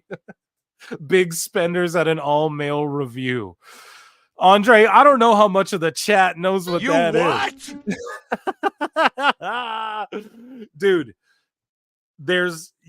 when people tweet things out, Andre, like define aura, and it's like you have these pictures. The opposite of that is the Bucks and Okada standing next to them. Now, Okada has aura when he makes his entrance. I still feel like there's just some about him. He's like he's just got that aura about him, you know, but that is fading, I feel like, with this show. And I never thought that would happen. I like that they did something new with his character. You guys already know that, but man, I do like that they're putting Moné with the Bucks, like get all that greasy heat on these guys, you know, like the CEOs, the EVPs, they're doing something with that, but it's just people that, like, no one wants to watch the Bucks, unfortunately. That's the problem. And it's not me saying that. I'm an old school Bucks fan, but now even I'm not really into them. And they kind of have go away with me as well. Like, it's just not enjoyable heat. It's like, God, I forgot you guys were here until you popped up, and I don't like what you're doing. And everyone has a belt. So Mercedes had 2 belts. The EVPs both have a belt, and then Okada's got a belt. And it's just like, too much belts, bruv. Chat, who knows about all-male reviews? Swerve loses at Wembley. Ospreay beats Danielson. Yeah, you're right. In the where like he has, I'm gonna drop him on his neck, bruv. You're right. That's the story, because Cody was there. Yeah, the only thing they're killing the business. That was their saying. Cinema Ospreay should lose that well. Okay. I don't like them at all. Don't forget Perry has a belt. Yeah. Oh, Cody. Yes, that's Cornette. Hey, everyone drops that. Oh, Cody. That's a funny one. Okay, we're at commercial break. What's the like set? Let's get into Phil Marks here. I think we've waited long enough, right?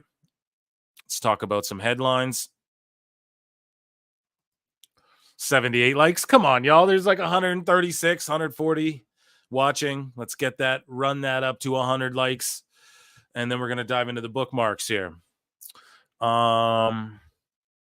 Here's a little preview of what's to come. I guess I'll hit X on that one. Oh yeah, this this meme. I'm going to save that for the intro of the show. So here is a tweet from @Yassine Warrior.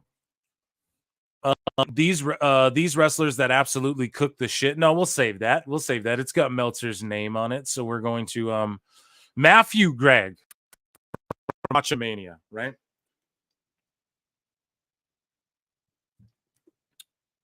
Chad, do you all like Botchamania? Shout out Matthew Gregg.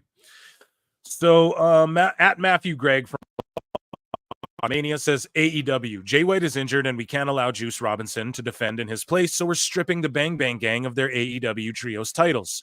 Also AEW, yeah, sure, Samoa Joe can defend the ROH tag titles on Adam Cole's behalf. Fucking bullshit. Wave. And yeah, man, they stripped the trios champs, I guess, and it was just some bullshit on Collision that I haven't been into Collision, man. That was my favorite show. If you guys listen to PWT Pod back in the Dizzy, when Collision, it's not that long ago, we're not that old, but when Collision came out, dude, that was my fucking show, man. And it's just not anymore in any way whatsoever. And it's unfortunate. And yeah, they stripped them of the titles, and then AEW expects us to believe that, pardon me, that I don't know. It's just stupid. They're like, you can't not defend the titles, but then fucking look, they stripped the titles. Y'all remember this shit. It just happened. MJF and Joe got stripped. The biggest show of the year had MJF doing double duty, and it was ridiculous. We have Mercedes Moné versus Nyla Rose up next. I'm getting Meltzer said, what? Sending me shit live. Here we go. Here we go, guys. Super chat here. 1KQ. I wish AEW was more like TNA when it comes to YouTube content or just in general. Yeah, see, I lost the plot. I was getting distracted. Yeah, so Ant Evans, man, he destroyed Anthem execs, but he helped define, is what I'm trying to say, but I'm Meltzering it up. Because I'm reading Nyla Rose on the screen here, making her entrance. She's about to do a job. But yeah, Ant Evans like defined their fucking YouTube game, which I think defined them turning into TNA. He refuted that and was like, nah. And he would know, but I still threw it out there to him. And I still maintain that's a bit of it. And he has a big part to do with that. He helped design UFC's Hall of Fame structure, which WWE is going to copy in the future. Mark my goddamn words, where they induct fights. And right? Like, so WWE will just induct like this match. Flair versus fucking Michaels will get inducted into the Hall of Fame as a match, you know, and then that way you can have fucking Flair and Michaels come out there and do a little whatever, right? Like that's a way to honor people who maybe weren't like a Hall of Fame career, but they maybe had a defining moment, you know? That's yeah, so they're gonna take that from the UFC, trust me. And Ant Evans came up with that shit. So wealth of knowledge. And yeah, I wish AEW, that's what Ant talks about on the show. He's like, look, they could do, well, that's what he told me on the show, that AEW would do, like, here's the top 10 moments of the week. And the AEW wrestlers would get mad at his friend who did the YouTube for AEW. And they would get mad at the guy and go, oh, I should be number 1 this week. Why wasn't what I did number 2? You had me at number 4. I should be number 1. So the YouTube guy was like, hey, I don't even want to do shit like that. And go check out my interview, PWT Podcast episode 69. It's over youtube.com/@prowrestletimes. And then Chris Connor, who's also has tons of MMA insiders. We did like a hybrid show. We talk about Bloodsport and all of that stuff, GCW, what they're doing. And Chris Connor has, like, if you guys are unfamiliar with the Last Call podcast, he talks to UFC fighters all the time. You know, he talks to, you know, he's got insiders who are, you know, good and accurate and all of that sort of stuff. And yeah, we talk about the hybrid crossover pro wrestling MMA mixture. Sorry, to finish your, they're so quick to take down videos featuring their content. Right. And do you know what? Tony Khan said he wasn't going to do that. And that's exactly what he's doing, dude. That's the funniest part. Thank you so much for that super chat. Round of applause. And Jimmy B for $2 says, Botchamania is cool, but Promo Joe is where it's at. I'm not as familiar. Someone, what's good Promo Joe content? Let me know. I probably know it, and I'm just completely Meltzering out right now because I can't think of anything off the top of my head. Thank you so much for the super chat, Jimmy B. Good checking in. The Snake's Addiction here. When I watch the Bucks wrestle, I feel like Ben Shapiro watching a drag show. And also, I like Ben. I don't think they can sexually satisfy their wives. Who, Ben too? This guy came in with You heat. what? Whoa, the Snake's Addiction. You came in with heat. Ben Shapiro catching strays. Pretty funny. So that's fair enough. I don't know how to respond to that.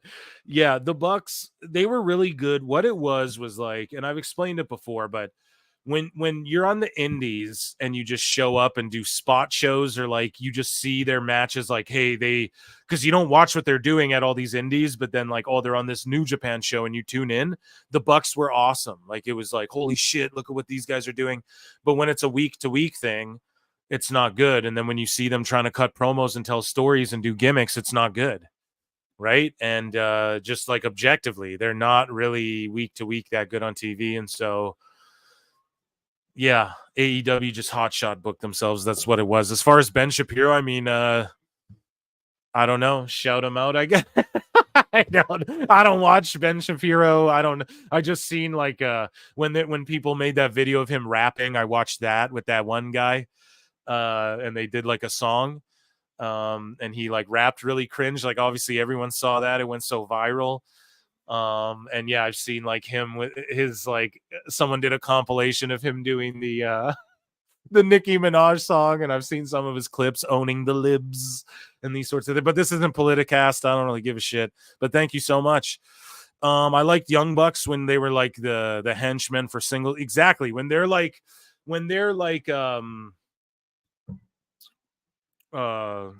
Kenny's gooners. Gooners, they're not even that. When they were like Kenny's little shits that bumped around for him, took heat, for like, yeah, they're great. The best thing, they almost had it again there when they had like the Undisputed Elite get together, because that's where it's like, hey, it's not too played out to have the whole Undisputed Kingdom come from WWE, because they weren't doing it to death yet. Like the Brian Cole debut is like really good fucking for AEW. Like, that was a great moment, like, in wrestling, and the double debut, but it was like, you can only do that once. You can't do that consistently. And then we've just seen they just hotshot book, like that's their mantra going forward. After that moment, it was like, to me, that felt like the end of like the chapter 1 of AEW was like that double. And it was like, hey, what's Kenny and this new mega elite gonna do?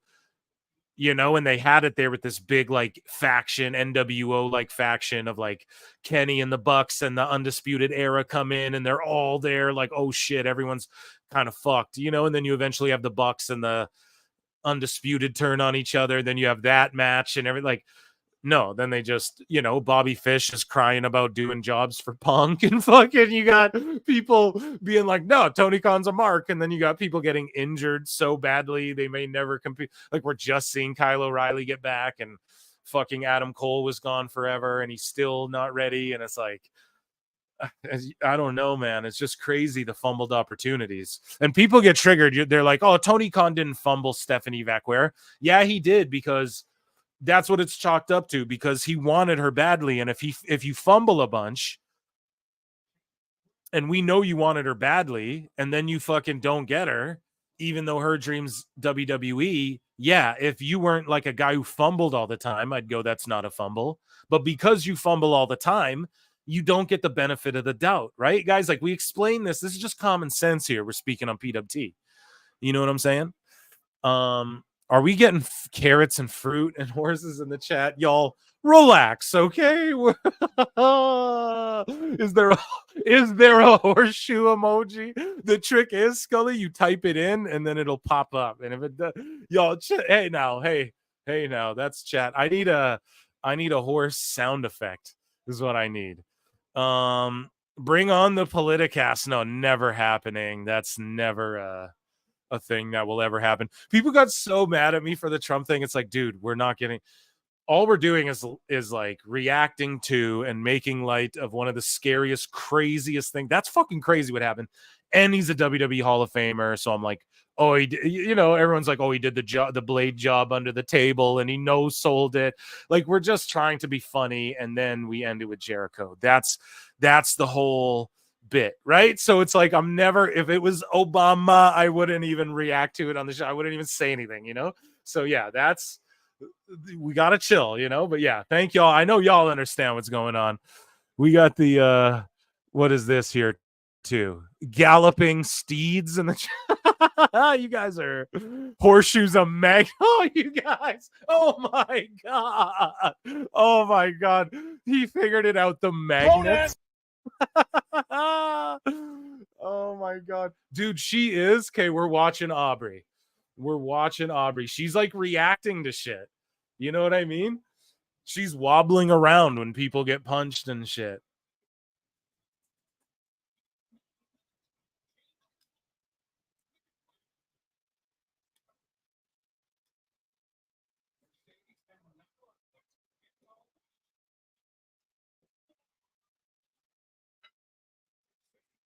Oh yeah. She's got a CEO glove instead of a DMD glove. I took it and it's mine now. I was over here and now I was over there and now I'm over here now. I'm Mercedes Moan Clay. Oh my god.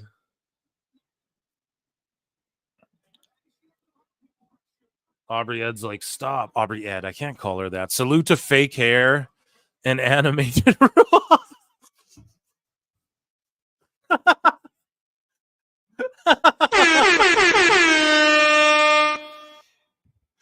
Salute to fake hair and animated referees, dude. Yeah, dude.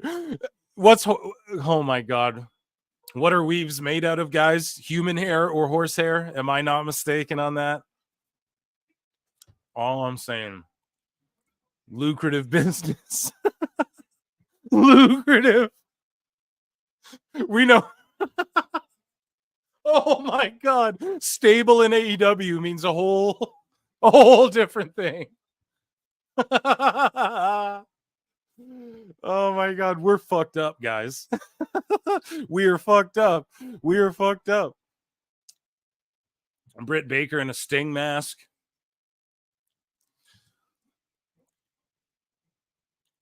Why would the staff hold on, man? See, this is how fucking stupid AEW is, man. Tell me. Yeah. You have your champion who just competed in a mask running around the ring, running away from Britt Baker, who is dressed like Sting, and for all you could know, could be a fucking intruder in the building, a fan trying to stab or attack, and Britt Baker, and then they all run towards Monet first and grab her instead of running and taking out that fucking random person that, if you're a security, you don't even know it's Britt Baker. Like, it's just, what is even going on here? Yeah, I have no idea, Plinian. What are you doing, bro? It's good to see you here tonight. Thanks for the $2. I have no, yeah, I love all y'all. We're the real fucking sickos, dude. Yeah, Plinian. Dude, no idea. We just got tons of Aubrey and horses in the chat, and I'm okay with whatever's happening. That's insane. Okay, so moving along, we got lots going on here. TNA Slammiversary will have one of their biggest crowds in years on 7/20. Slammiversary sold out 4,000 fans in Montreal after, wasn't it in that area in Montreal or Quebec or what? They were in Quebec City. Like, fuck out of here. They're trying to make a big distinction. And Meltzer was like, well, it's just not that hot for wrestling. And when AEW went there and then WWE went there, huge turnout. TNA goes there, fucking sold out. Let's fucking go, man. Shout out TNA. It's getting hot and hot. I really want to I really want to fucking review that show. I want to like watch along that and promote it with you guys more because I watch it every week and I love it. I love it so much, but I don't do the whole reviews of it because we got so much to cover. Even though they're blowing up with NXT crossovers and all that, I'm going to make a point to do it. We're going to have like a TNA, NXT. I don't know. We'll figure it out. But it's coming. It's coming. One sec. So moving along here. Shout them out. This guy at Nolan Thunder. I did a pod with him over with Marv on Toonie Talk, and this guy said it's finally here. He did this documentary. I want to EFAP it with you guys, so keep this out of mind for now. And yeah, they did some Super Smash Bros. Brawl like wrestling match thing, and I want to EFAP it with you guys. So shout him out, and I'm going to keep that in the bookmarks for later. And there's a Meltzer one for later. Okay, here is David Portnoy. This is via Meltzer Said What, who's been sending me things live as we broadcast. PCO, yeah, and he's Canadian too, bro. I talked about him with Ant Evans as well. But here we go. A little stone cold as I crack another beer. As my beautiful girlfriend brings me another beer, topping me off. Here's Stone Cold Steve Austin, kid. And he's with Dave Portnoy to review some pizza. Son. What? So here we go. Let's watch this.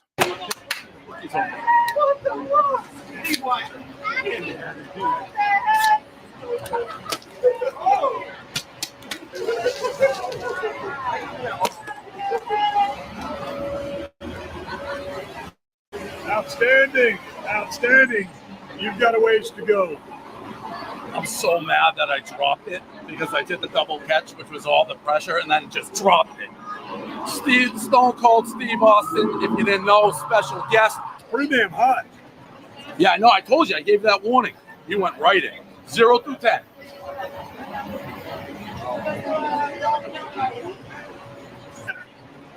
That's a good pizza. Do you guys ever do these? Sometimes I'll do them, you know? I'll just be like, I kind of... for $10. Wow, thank you so much. Air horns. Am I freezing? Jeepers. Yeah, this keeps StreamYard's been acting not good lately. I just gave you guys a flute, didn't even mean to. But yeah, the Bucks look like tried to give you guys an air horn. Let's go. Wasn't even a Dave's. I want to see flutes in the chat for that. Come on. StreamYard's been acting crazy the last few times I've been using it, man. I don't know what it is. Chat, if you can't hear me all of a sudden, let me know if you can hear me good and all of that. But I think I'm all good. Anyways, yeah. Dave's a treasure. He is. Dave Portnoy's great. That happened a long time ago. Okay, sorry if I didn't see it until now. Joe Hendry wins the belt. I hope so. Yeah, we got flutes in the chat. Wasn't even a Meltzer. Sorry. The Bucks look like they experimented on each other, and I pray to God that they hear this. Can we call them the Incest Express? I want an arena chanting Incest Express to them, and they start crying. Here's my whole thing. Is that Dax Harwood? Oh, no. Jack Perry's beating up Brandon Cutler. See, this is the problem. They think that anybody cares that Jack Perry's beating up Brandon Cutler. Like, no one gives a shit. God. But anyways, I don't believe in hijacking shows with Mark-ass chants. But yeah, Incest Express. I mean, come on. That's pretty hard. Actually, I'm going to stop saying that word too. I don't know how YouTube feels about it. But at the end of the day, if you pay a ticket, I believe you can chant whatever you want. Now, if people respond to what you chant poorly, okay. And I know I'm making this about something else, but I'm not trying to accuse anybody of what you're saying either. And it's all just jokes here, okay, bro? So I appreciate the super chat. Timeless Tony Storm's coming out. Or is this Mariah May dressed like her? Either way, yeah, this is Mariah May dressed like her, I believe, looking like Thirstcast. But yeah, dude, I don't know, man. The Bucks just need to go back to their old roots, do the white meat babyface flipper thing, and just job to people bigger than them for the time being to regain good faith. 130 of you watching. There's been like 138, 140 of you watching. We're at 88 likes. We need that up to 100 likes. Snakes Addiction, thank you so much for the super chat. You're the fucking man. And yeah, I mean, hey, if it happens, you guys know why. It's because of PWT. Yeah. And the Snakes Addiction putting that out into the world. Okay. DC for $5 says, why does Meltzer love the Bucks so much? I'll tell you why. Because because him, like most of us before, we watched the Bucks, like I explained it earlier in the show. We watched the Bucks in clip form where it would be like Wrestle Kingdom. Yo, this Kenny guy and this fucking Okada guy are doing real shit. Check them out. And then you check it out, and then the Bucks are on there doing real shit too. Like, as far as like, dude, they show up and they can put on those crazy matches. Like, dude, they had great ladder matches with like they had like a TLC match with the Hardys right before the Hardys returned to WWE last time, and it was phenomenal in Ring of Honor. And they know how to do that stuff, and it's good shit. It's good shit, pal. But is it great shit? Oh, it's great. No, but it was good when you could just tune in, and then there's these guys with the junior heavyweight tag titles doing this crazy shit, and it just breaks up the show. Dave thinks that like that and what Ospreay does and what Kenny. Here's the thing: Kenny gets shit, even though he didn't really do any of that. He doesn't do like, here's an 859-degree fucking shooting star. You know, that's not really like, yeah, he does some crazy moves, but that's not really what he was doing. It's because he like wrestled a guy in a backyard in like a cinematic match, and he like he did like the gun trigger up a dude's butt and wrestled a little girl and blow up dolls and all this type of shit, right? That's why he gets the flack. He doesn't get flack really he didn't really do like what he would always sell and try and pace his shit out. Honestly, those Okada matches with Omega, like when they happen in Meltzer's like 7 stars and shit. Of course I watched them. Was I like greatest wrestling match of all time? I don't know. That trilogy of matches was up there though for me. Like that, it was up there for me, like for just in my time of like, damn, these guys really fucking can wrestle well together, you know? Are they doing that with every single person they wrestle? No. Like Omega was having like comedy matches with Ishii and shit in between all that, where I wasn't as into it and everything. Sorry, I got someone.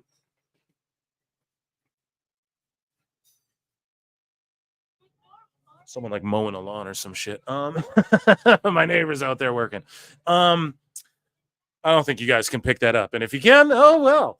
But yeah, just the reason he loves them is because they reaffirm what he thought pro wrestling was going to be, which was basically the indies and PWG, where he was welcomed with open arms up to the mainstream, and it was going to sell out bigger than WWE because he's right and Vince is wrong.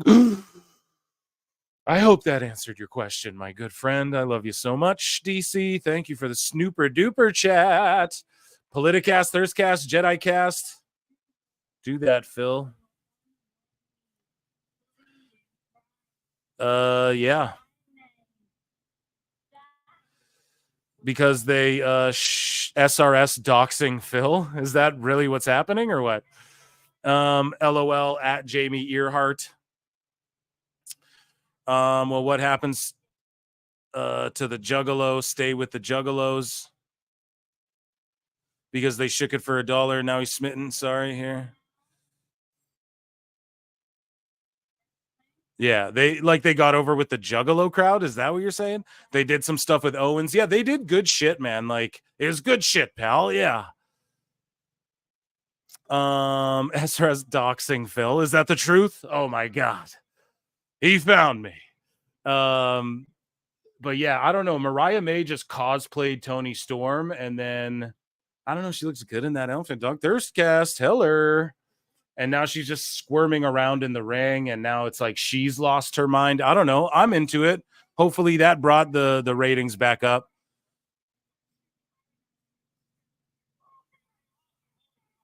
Did MJF win the title? Yup. He won it.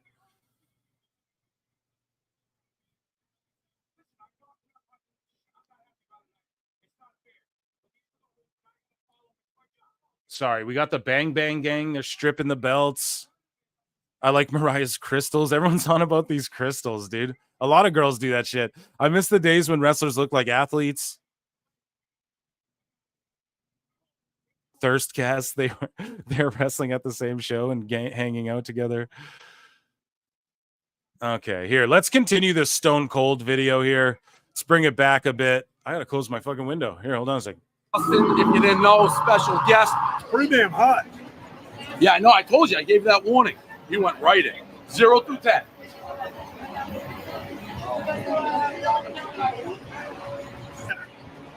That's a good pizza. I'm going to go 7. Round score, rookie number from the rattlesnake right there. Can't do that. That's a rookie score, round number. That's fine. It's also go in the ballpark. Okay. Not bad pizza. One by everyone's rules. What are you going with? That's what I'm thinking. I'm marinating. I'm letting it think. All right. I know you said 7. Rookie score. I'm going 7-1 because Prez said so. And that's the bottom line, Frankie. 7-1. That's a good score. 7's ballpark. What are you making that face for? That's bullshit. Why is that bullshit? Austin's like, oh, come on. That's some bullshit. That's hilarious. That is hilarious. Okay. Yeah, let's finish this video. To go 7-1 after I get a 7. All right. That price is right. 1-1. I'm going 7-1-5. Can't do it. First score only. So wait a minute. No, Ricochet didn't appear. Are you guys just clowning on Daniel still? Oh my God. That's funny. Yeah, I don't know. I like Portnoy in these pizza reviews. It looks like a real Austin vest. He put it together pretty good. So here is a little clip. R.I.P. Shannon Doherty. God bless you and your family. To her family, best wishes, and R.I.P. Rest in power. Someone we probably all grew up watching and probably had a crush on at some point in our lives. Speaking of Thirstcast, here is Shannon Doherty, and they did. Here's Scott Steiner and Booker T on Charmed, and yeah, God bless your soul. Boom. Oh yeah, let's go. After 5 years, AEW has been sampled and passed on. Yeah, I believe for $199 here. I'm going to give you guys a round of applause for that.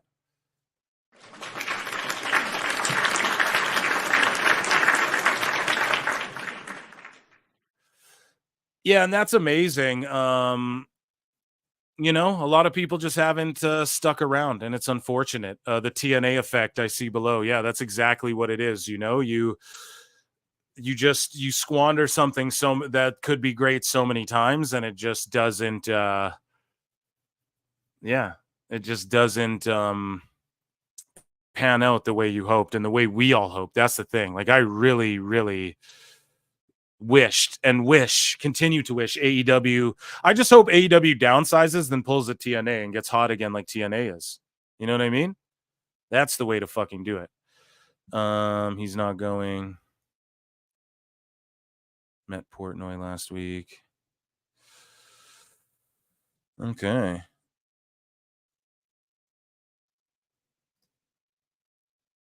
What's worse, spend money to chat to a guy or buying a toy title belt? I don't know, man, but if you're hating on the chatters, you can lick our balls. So thanks for that.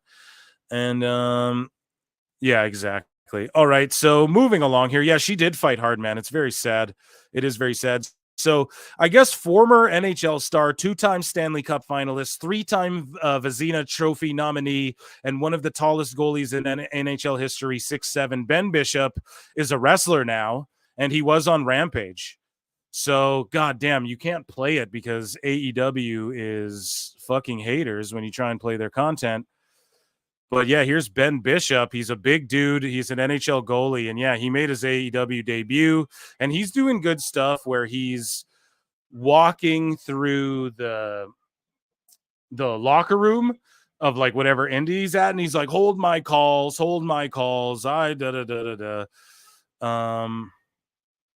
I have both. Yeah. We were laundering lots of shit when I was a kid. Oh man, it's so funny. Chat is undefeated, man. I was always on the AEW train, but now on with Awful. Okay, fair enough. Yeah, if he swayed your opinion. The main event is going on with 10 minutes left. Yeah, but Tony paid for an overrun. You know that it's an overrun and it's going to be great. So here we go. Yeah, let's play Ben Bischoff. I'm going to pause it and keep it on mute so I don't get fucking pulled. But here he is, a big dude working Roddy. We'll just skip ahead a bit. Elbows, kick to the grill, angle slam. I don't know, whatever. He's doing his thing. Promising big dude. I don't know. Like, obviously, if he went to NXT, he'd do better, but it's not for us to dictate what he does. He's just a noob. So if he's just doing a job on Rampage to fucking Roddy Strong, good for him. You know what I mean? Good for him. If that's what's up. Easy. Aubrey will get you, Phil. Yeah, exactly. Apparently, yeah. Apparently they're all upset at your mans. Hey man, I don't even make the Aubrey Edwards jokes, man. That's you motherfuckers. I just laugh. Can't blame a dude for laughing, okay? I let you guys take care of all that and then take the heat for me after. You know what I mean? But yeah, we get Okada title versus title, 10 minutes left. So we're gonna get an overrun and it's gonna go 18, 20 minutes, and Swerve's an afterthought in his own show, I guess. I don't know. But yeah, let's continue along here with some of Phil Mark's bookmarks.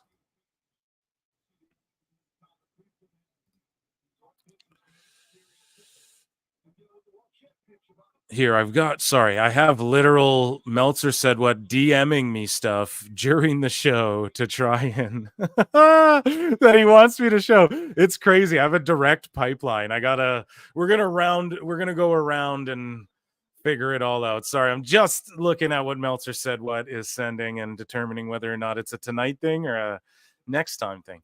Moving along, yeah. So shout out Ben Bischoff. Hopefully he does well. That NIL program is probably where it's at. So Meltzer said what? Speaking of which, the GOAT. We'll circle back to all the Dave stuff. It's what mostly it is. But here's Kerry Silkin, the man who used to own and operate Ring of Honor, and he says no one cares about ROH. I don't care how much money Tony Khan has. It's not being treated very well. And a lot of people were coping because of this. Here I have the quote up ahead here. Kerry Silkin goes on to say that Ring of Honor of that era tried to show some respect to professional wrestling. Sure, we had some wacky stuff. Sure, we had the flippy dippy do was coming into fashion. The flippy dippy do was going on with Edward Carpentier too, Ring of Honor. There was some good pro wrestling going on in that segment of it. Right now, Ring of Honor, it's like no one cares at all. I don't care how much money Tony Khan has. It's not being treated very well. So, like, that's Kerry Silkin, man. And I think we can all attest to that. I mean, if you guys, I don't know, if you've been rocking with me for a while, you know, ROH, AEW ROH is fucking WWE ECW. That's what it is, at the end of the day. And it's unfortunate. And Tony Khan actually have more news about this. So while we're on this topic. So Tony Khan said that he claimed a couple things. One of those things was, as we scroll up here, he was talking about ROH and saying, there's going to be a whole reboot of Ring of Honor. It's going to be like they're considering after this next event, like we're rebooting what Ring of Honor is. And here I'm going to play it. Sorry, I have so many clips. I'm trying to find. This is why I need the folders, guys. So here, Ring of Honor is reportedly going to be giving more care with the upcoming tapings being viewed as a turning point for the company. The report notes that a source believes the taping block will lead to more consistent creative plans and will allow champions to be featured more heavily on the show. Like, why aren't they already featured more heavily on the show? That's what drives me insane with the whole fucking Ring of Honor in the first place. And, you know, it should just be Rampage. Like, if he really cared about it, he would just put it on. He would beg for it to be on TV in place of like Rampage doing no viewers anyways. And he would keep the rosters completely separate. If he was smart, he would have done like a Ring of Honor Invasion angle, merged all of those belts with the AEW belts, and then reintroduced the titles he was going to go forward with in Ring of Honor as sort of like an NXT. Like, here's the new Ring of Honor title with the new lineage, but it's like a developmental, we'll rotate some people in and out of there, and these guys can do indie spots, and Ring of Honor won't even be on TV all the time. It'll be like indie dates and shit like that. But no, they don't do good ass ideas like what I've been saying because I'm smart. No, whatever. They can do what they want, man. I'm just telling you. I'm just saying what I would have did. Who knows? And it's unfortunate, you know? It's very unfortunate. We have more Ring of Honor news, though, and Tony Khan news, because he's been, like, it's no coincidence that Tony Khan has been, you know, saying this after Kerry Silkin, and the internet wrestling community, even people on the AEW side, agree with that. It's objectively true. You can't not agree with that. And so Tony Khan does some other interview spots, and I don't know, man. We're just going to talk about AEW for a minute. So, and their ratings and other things like that. So Tony Khan says in an interview that RJ City has been his right-hand man in creating the Tony Storm Mariah May storyline. Another Canuck, RJ City, shout him out. And I've been telling you guys, I love RJ City. He's a shining star, like on the pre-shows, that Hey EW show he does. He's amazing, honestly. And shout him out. But again, he is a wrestler too. He can wrestle, believe it or not. And his little Hey EW interviews, I feel like, does more for some of these wrestlers than anything else. Bring in Kevin Nash to book the show. But yeah, he told Sports Illustrated that my right hand in all of this is RJ. He was the only person in the office who'd seen All About Eve and Sunset Boulevard. And he understood old Hollywood and the old movies. He's been so valuable and tremendous throughout this process. He has a great aptitude for wrestling, and he was also able to use these movies for inspiration. So some of the only shit that's working in AEW, Tony Khan's got RJ City holding his hand through it. Okay, guys? So we're sitting here going, man, they're really killing it with the Tony Storm and the HLA and the Mina Shirakawa, and the Mariah May stuff is good. And I've been putting RJ over in his own right. And look what it is, man. It's them doing this great piece of business, and that has been getting better ratings than their champions and fucking MJF and shit. I don't know. That's an indictment of Tony Khan, if anything, in my opinion. So all of these rumors start circulating, right? About like, there's going to be a stadium show. There's going to be a stadium show. And leading up to it, of course, we have Dynamite 250 tonight. And everybody's expecting Ricochet to show up tonight or show up at All In. So before we get into like the Wembley show that everybody's been rumoring and innuendoing about, Tony Khan says he's a huge fan of Ricochet amidst reports that he's expected to join. So Tony says, I'm a huge fan of Ricochet. I think he's a great wrestler. He's great. He's been involved in matches against some of the top stars in AEW. He also has a great history in New Japan Pro Wrestling, as he's been a champion there and a top star. We have great collaboration there, and I love the history of New Japan, and I think he's a big part of it. During a great era, when a lot of our top stars were there, he was a big part of it. I have a lot of admiration and respect for Ricochet, and think he's one of the top athletes and one of the most exciting stars in all of wrestling. So without question, Ricochet's coming in, and I assume maybe it'll be like a surprise debut at Wembley or whatever, which is the big stadium show.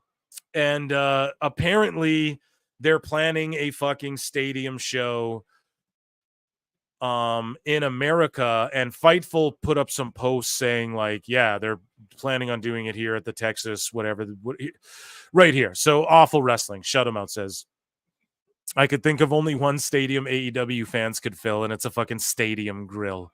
What an asshole. What an asshole. And so Sean Ross Sapp of Fightful says, AEW is planning to run a major event in the Dallas area in 2025. Fightful Select has learned. One city official in the area hinted to Fightful that it could be a stadium show.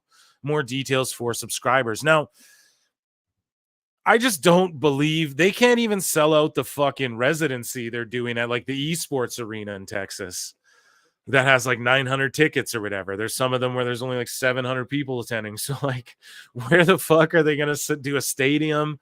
I don't know, but like, I don't know. Again, even though SRS said I'm typically or generally, Phil's generally wrong, here's me again saying, because people went hard on SRS, but it's like, no, someone probably told him this. You know, like someone probably told them this.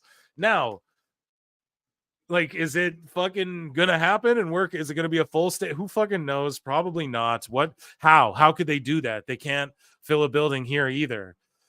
Like, even for like, oh, the biggest event, like, you know, they can't sell one at Wembley. How are they gonna sell out a building here in America, in the Americas, with what they have going on right now? It just doesn't seem likely. But I mean, I'm not going to say, oh, these people are lying. Like, no, they were probably told this. This is probably a real thing that's being floated around to try and drum up the interest. They're going to try and pull the old all in or whatever the original, the all out with Cody, right? Like, you know, the challenge was accepted. Oh, they can't sell out a 10,000 seater.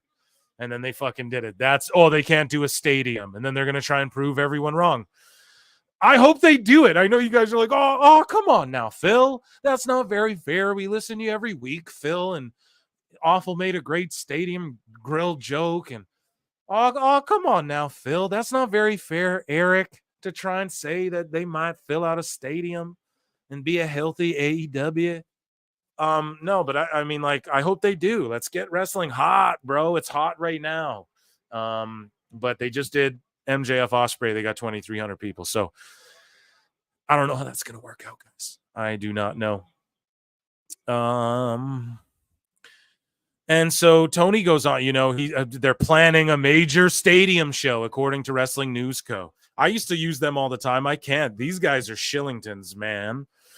No, they're just exaggeratively optimistic is what I'll that's my political way of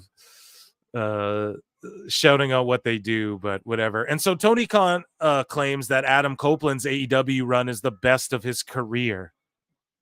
You what? You fucking mark! How? The run against Mick Foley, the run with Undertaker, the run with Orton is rated RKO.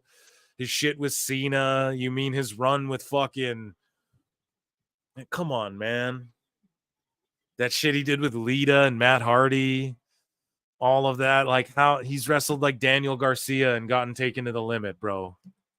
Like, this is crazy. You know, we're talking crazy territory here, dude.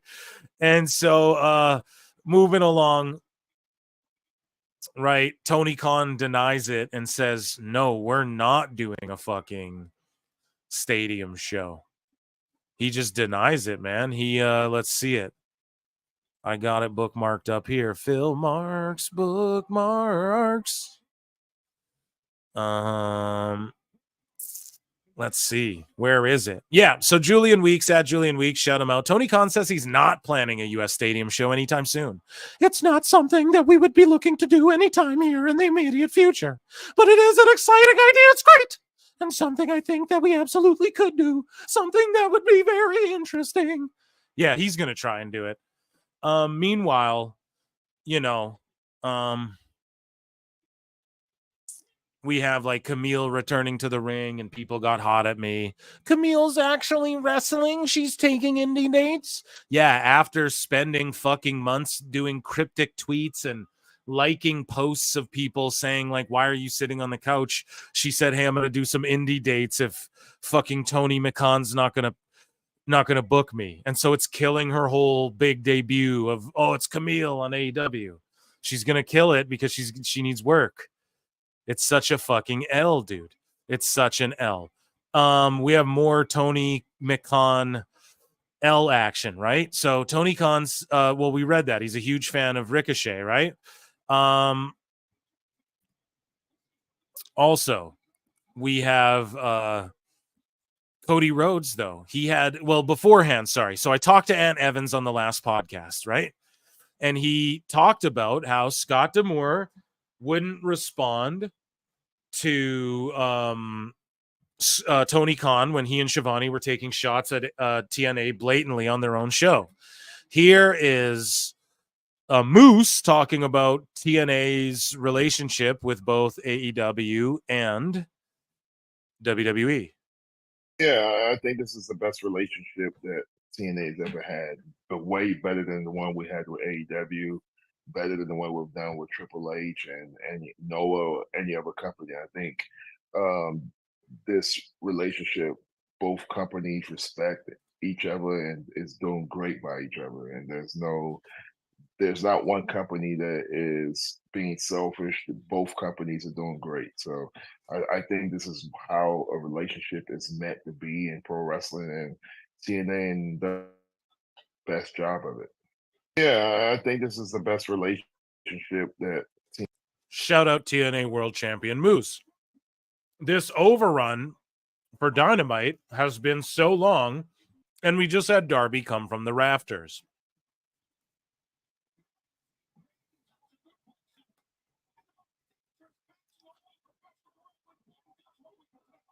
One week from tonight, Blood and Guts. Oh, hell yeah. I can't wait for that live show.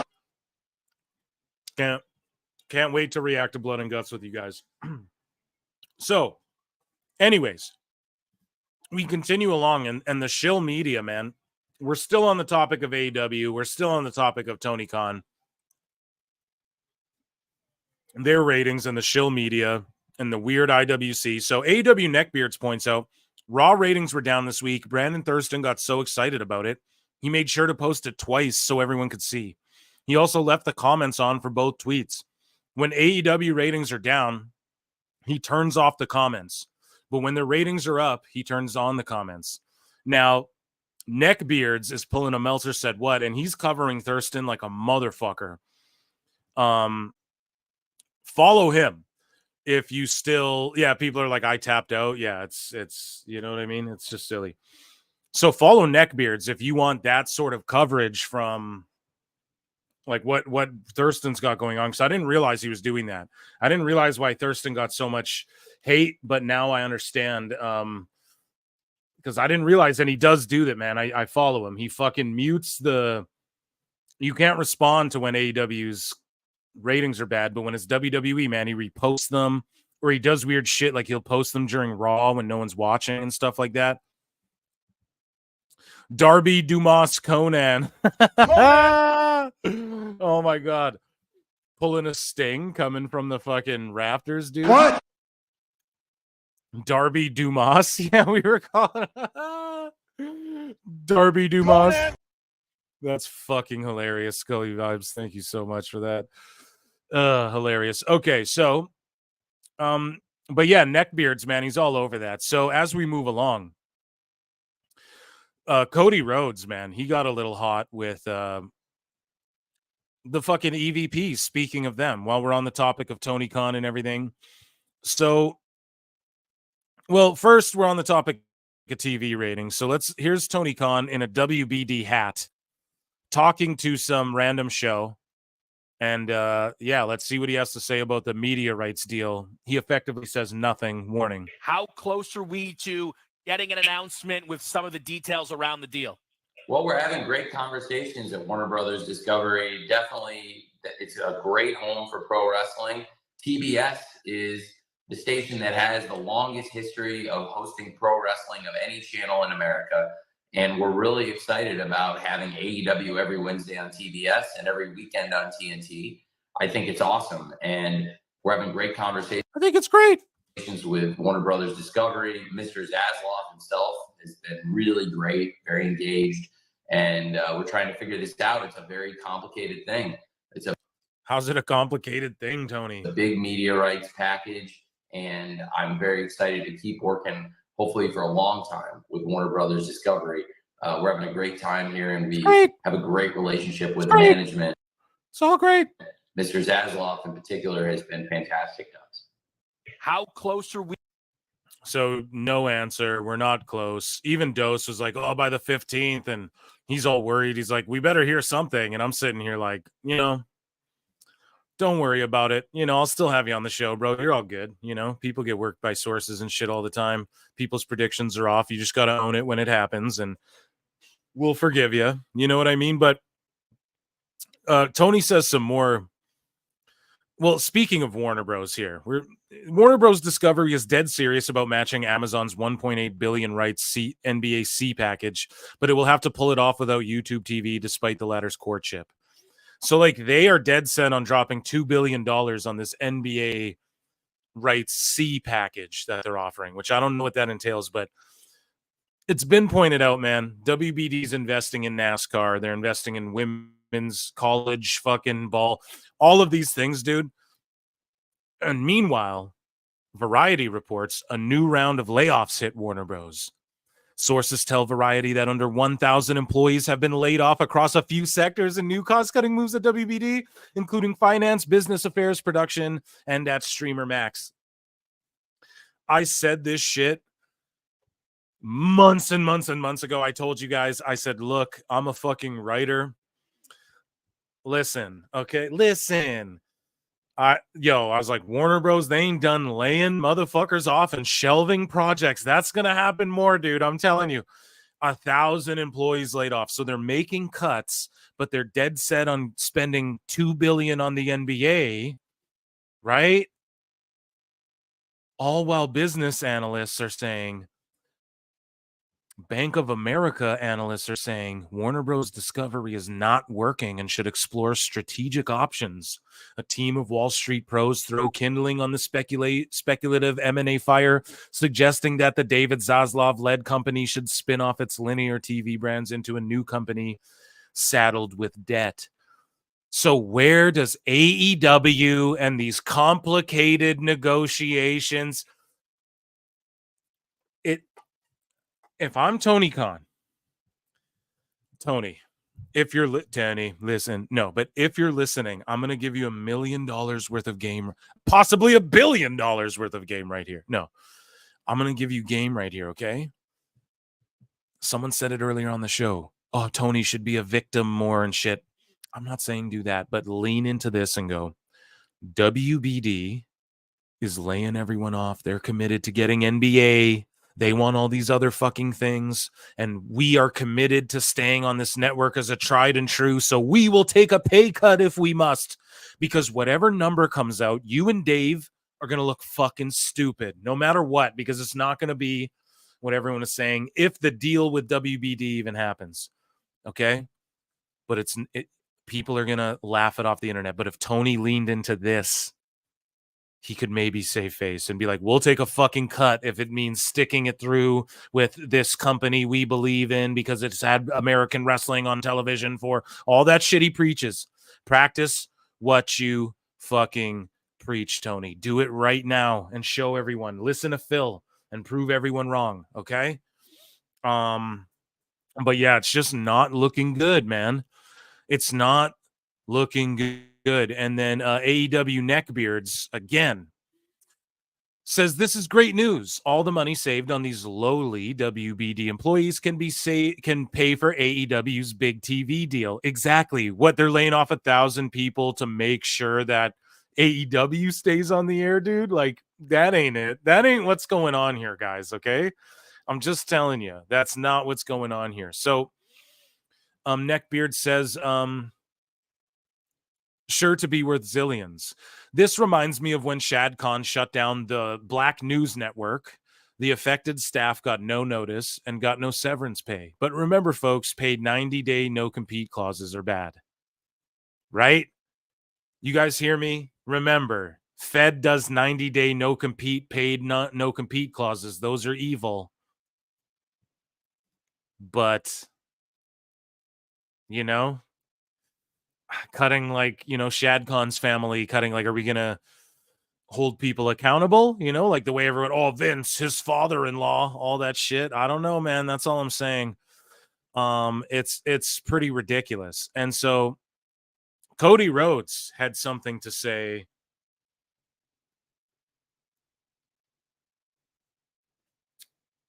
Just getting hydrated here. Cody Rhodes did a brilliant interview with Giga Chad Van Vliet, showed him out. And he also did a great interview with Diamond Dallas Page that Eric Bischoff uploaded to his YouTube channel for some reason, probably because they're all boys and they call Kevin Nash on the phone and all that. I was brilliant shit. Go and check it out. So Cody Rhodes said, you know, how AEW ended was terrible. Really? And people are going to write books later. Awful fucking motherfucking wrestling, dude. People are going to write books later on, and these stories are going to get out there, and then it's going to be a whole new ball game. Bro, so Cody Rhodes listens to PWT? No, we obviously Cody's firsthand, but I've been saying it. We knew this. Awful's right in the book, you know. Regardless of any petty squabbles, so that means there were petty squabbles backstage. That's what that means. Cody says, I will always have love for it. Of course he will. He made millions of dollars, changed his life, learned what works, what doesn't, got the opportunity with WWE again. I got to wrestle Brody Lee's final match. I got to lead people, young people behind the scenes. I will always have a love for it. Good on Cody. What a fucking class act, man. Round of applause. What a class act. Cody Rhodes goes on to say, though, that he reveals that he always knew he was going to leave AEW. Oh, so sort of like what I said on the show. I said, bro, he knew it for a long fucking time. He always was going back to Mania. He visioned it like Mania 2, and when he realized, yeah, they're not seeing it like being another WWE, but an alternative. They're looking at it like their friends get jobs and Tony's just going to run amok. He got the fuck out of there. So Cody says, I just remember AEW lovingly, and I also knew I was leaving. I knew it was a season. I knew this wasn't going to last, and I knew there was something greater for me out there. And I know that might sound negative to people, but it's not. That's the biggest prize in the wrestling game. I had nothing but respect for my time there. I got to sharpen my skills, you know, like Hulkamania in the AWA right before it came to WWE. It's the same. Boom. The energy was there. The renaissance was happening. It wasn't just company-based. It was all there, and I just have a love for it because I got to sharpen my skills. And by the time I got to WrestleMania and WWE, I felt like, okay, I've come back a complete package. Cody Rhodes also said the quote was that he hated. Why the fuck don't I have that quote anywhere? Dummy. Yeah. But, oh, right here. I do got it right here. Smarty. Yeah. Cody Rhodes says, I hated that in the Young Bucks' book, they said I was the last to the signing. And it's like, why put that in there? It's shade, bro. Fucking sour grapes because y'all ain't in WWE. Emotional damage. Because you guys thought your fucking whole deal was going to do what Cody's business is doing. You know what I'm saying? Like, they thought they'd be doing what WWE's business is doing right now. And they didn't. So he's all crusty and sad. Man, clockwork.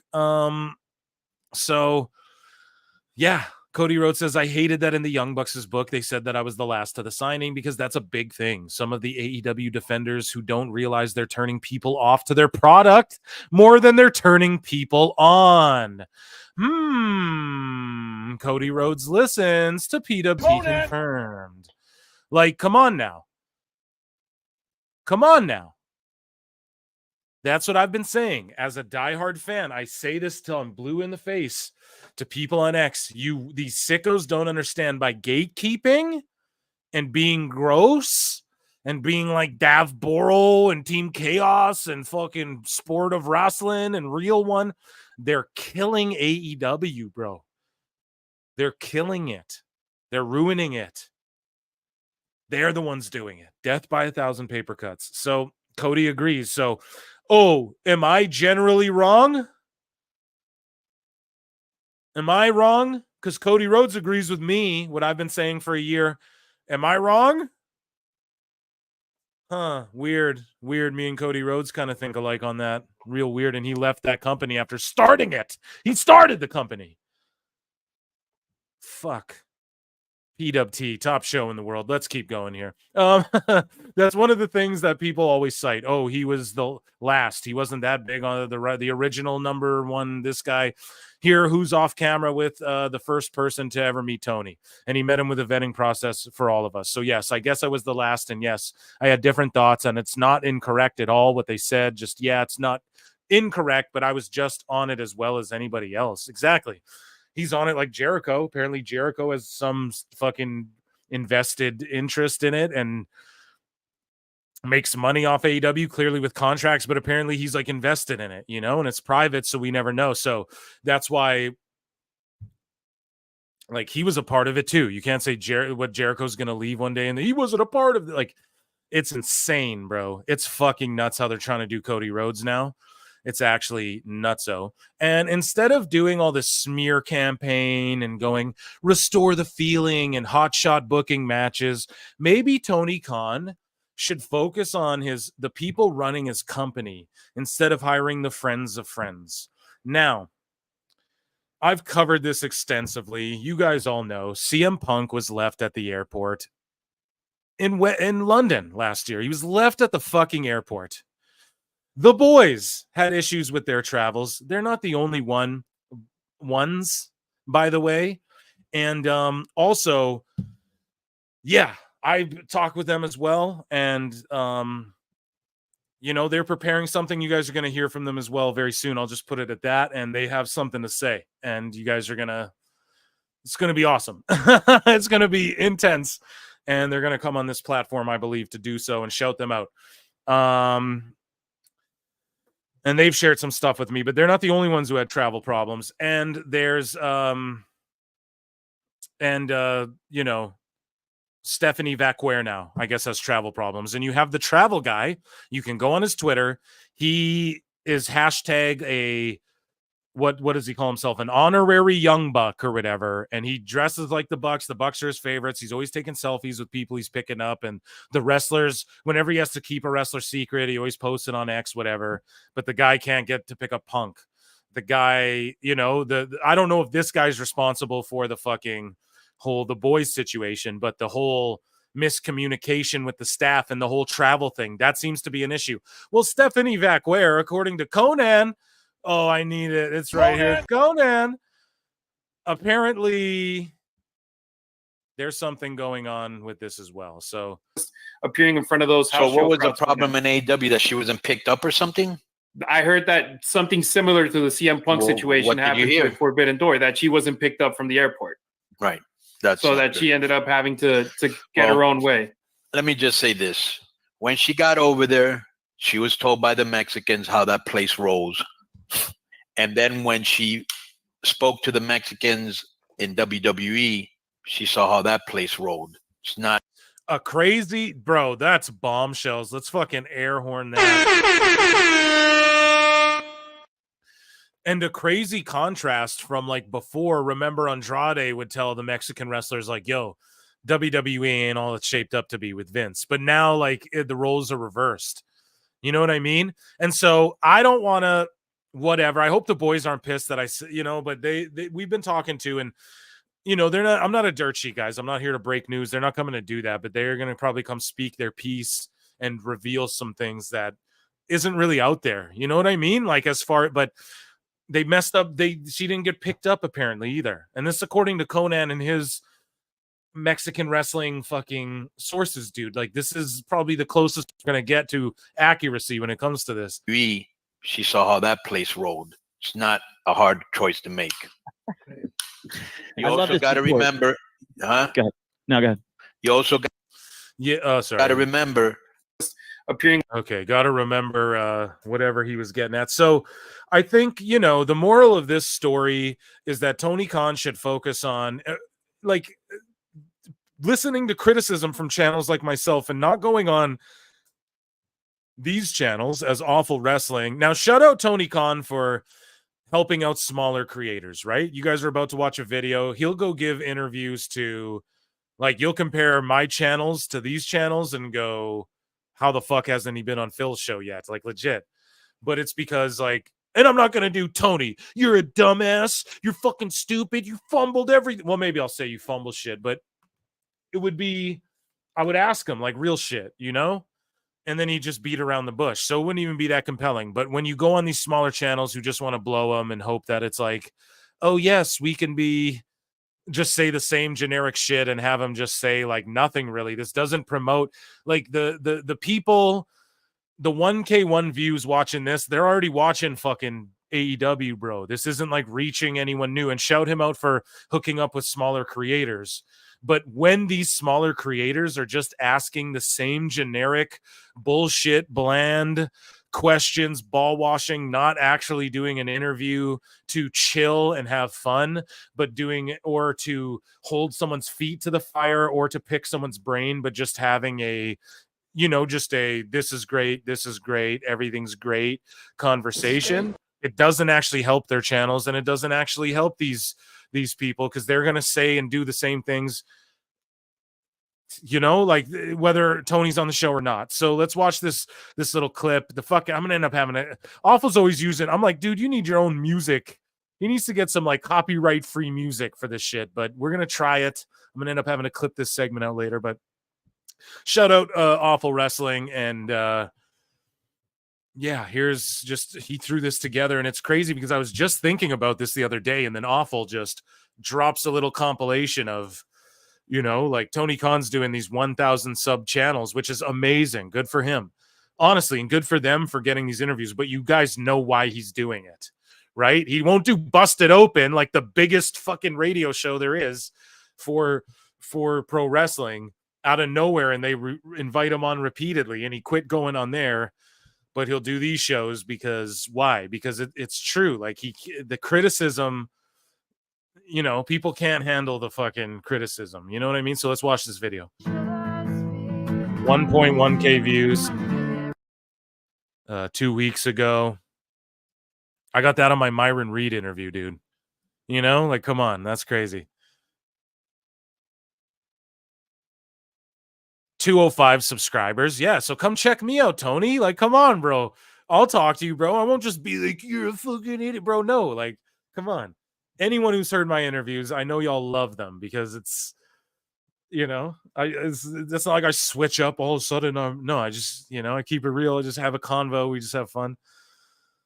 But yeah, come check me out, Tony McCon. 1.5K views 2 months ago on the Battleground podcast. Okay. And I'm not shitting on any of these creators. All of y'all, shout you guys out. Let's link. Let's follow each other. You know what I mean? I'm down with all of you. I'm not sitting here boo-booing on any of y'all. What's being highlighted here is like where Tony's giving interviews when there's bigger platforms who would hold his feet to the fire, obviously, that he won't bother with, you know? And we know why. It's not like, oh, the goodness of my heart. Yes, I'm reaching a hand to the little guy. It's not that, or else his tickets would be cheaper and he wouldn't run such big overpriced venues, because when you go to these venues too, beers are fucking $9 and shit like that too. So it's not like, oh, the man of the people. That's the fucking lie that's been perpetrated for so long. That's not why he's doing it.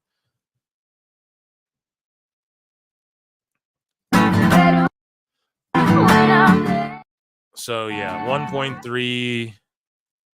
Okay, that's pretty. If you have 13.1K subscribers, though, like, that's fucking, you know, if it's one dude running that channel, he could probably legitimately, if he knew what he was doing, he legitimately could fucking make a good living doing that if his ads are all good and stuff. You know what I mean? So that's good for whoever this is. That's not that small. I recommend more people do channels with like 4K, 5K, 6K, because that's where you get like, that's where niche audiences are like fucking exploding and being built, you know, all over the place. So anyways, so shout them out too. But I mean, it is a smaller compared to like Busted Open or like one of these other. So, okay. Yo, Josh Martinez, shut him out. 507. God damn. 507 subs. Shout him out, guys. Maybe he puts on. This looks like my kind of dude. Just hanging. 2.8K views for 500 subs. That's pretty good, Awful. You're being a hater. No, but you guys, right? We're just highlighting, like, you know. Here we go. Let's keep going. Let's keep watching this. Tony Khan with Sports Grid, 4.2K views. That's pretty good, man. That's not bad. 14K subs. Yeah, props to them.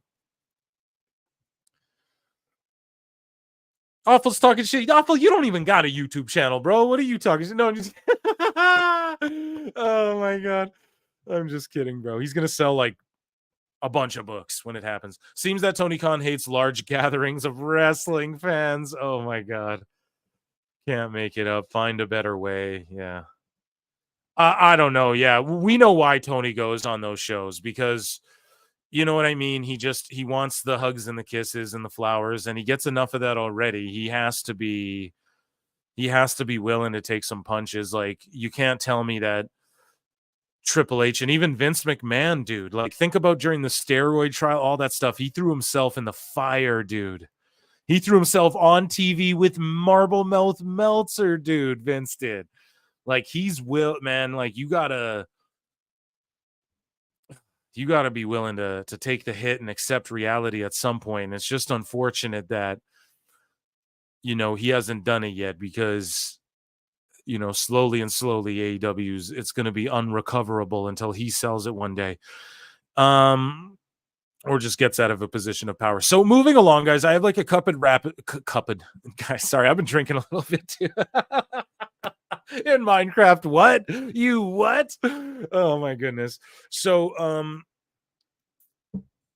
when's Tony Khan coming to PWT? Hopefully soon, man. Hopefully soon. So let's see. We better be at 100 likes. I have a few more headlines to throw at you guys that I find interesting and compelling, and I think you guys should know about. And then we're going to play our flutes and do a Dave Meltzer's Dumb Moment of the Week. And we're at 103 likes. So round of applause for you guys, the GOATest chat, the best audience.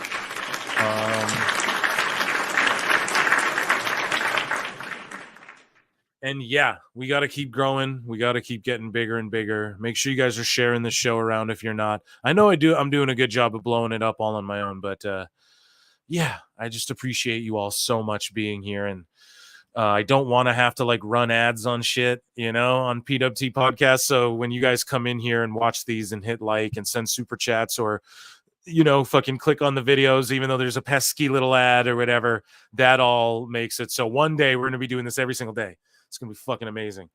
Or maybe not, you know, that's up to you guys. You know what I mean? Maybe we won't oversaturate, and who knows? You guys tell me. But at the end of the day, I appreciate you guys, man. You always come through for me. It's like, it's the best thing in the world. I hope you all feel good, because you make me feel good, and I try to reciprocate that by being funny and talking to wrestlers and talking to funny characters from the IWC. So anyways, moving on with the show.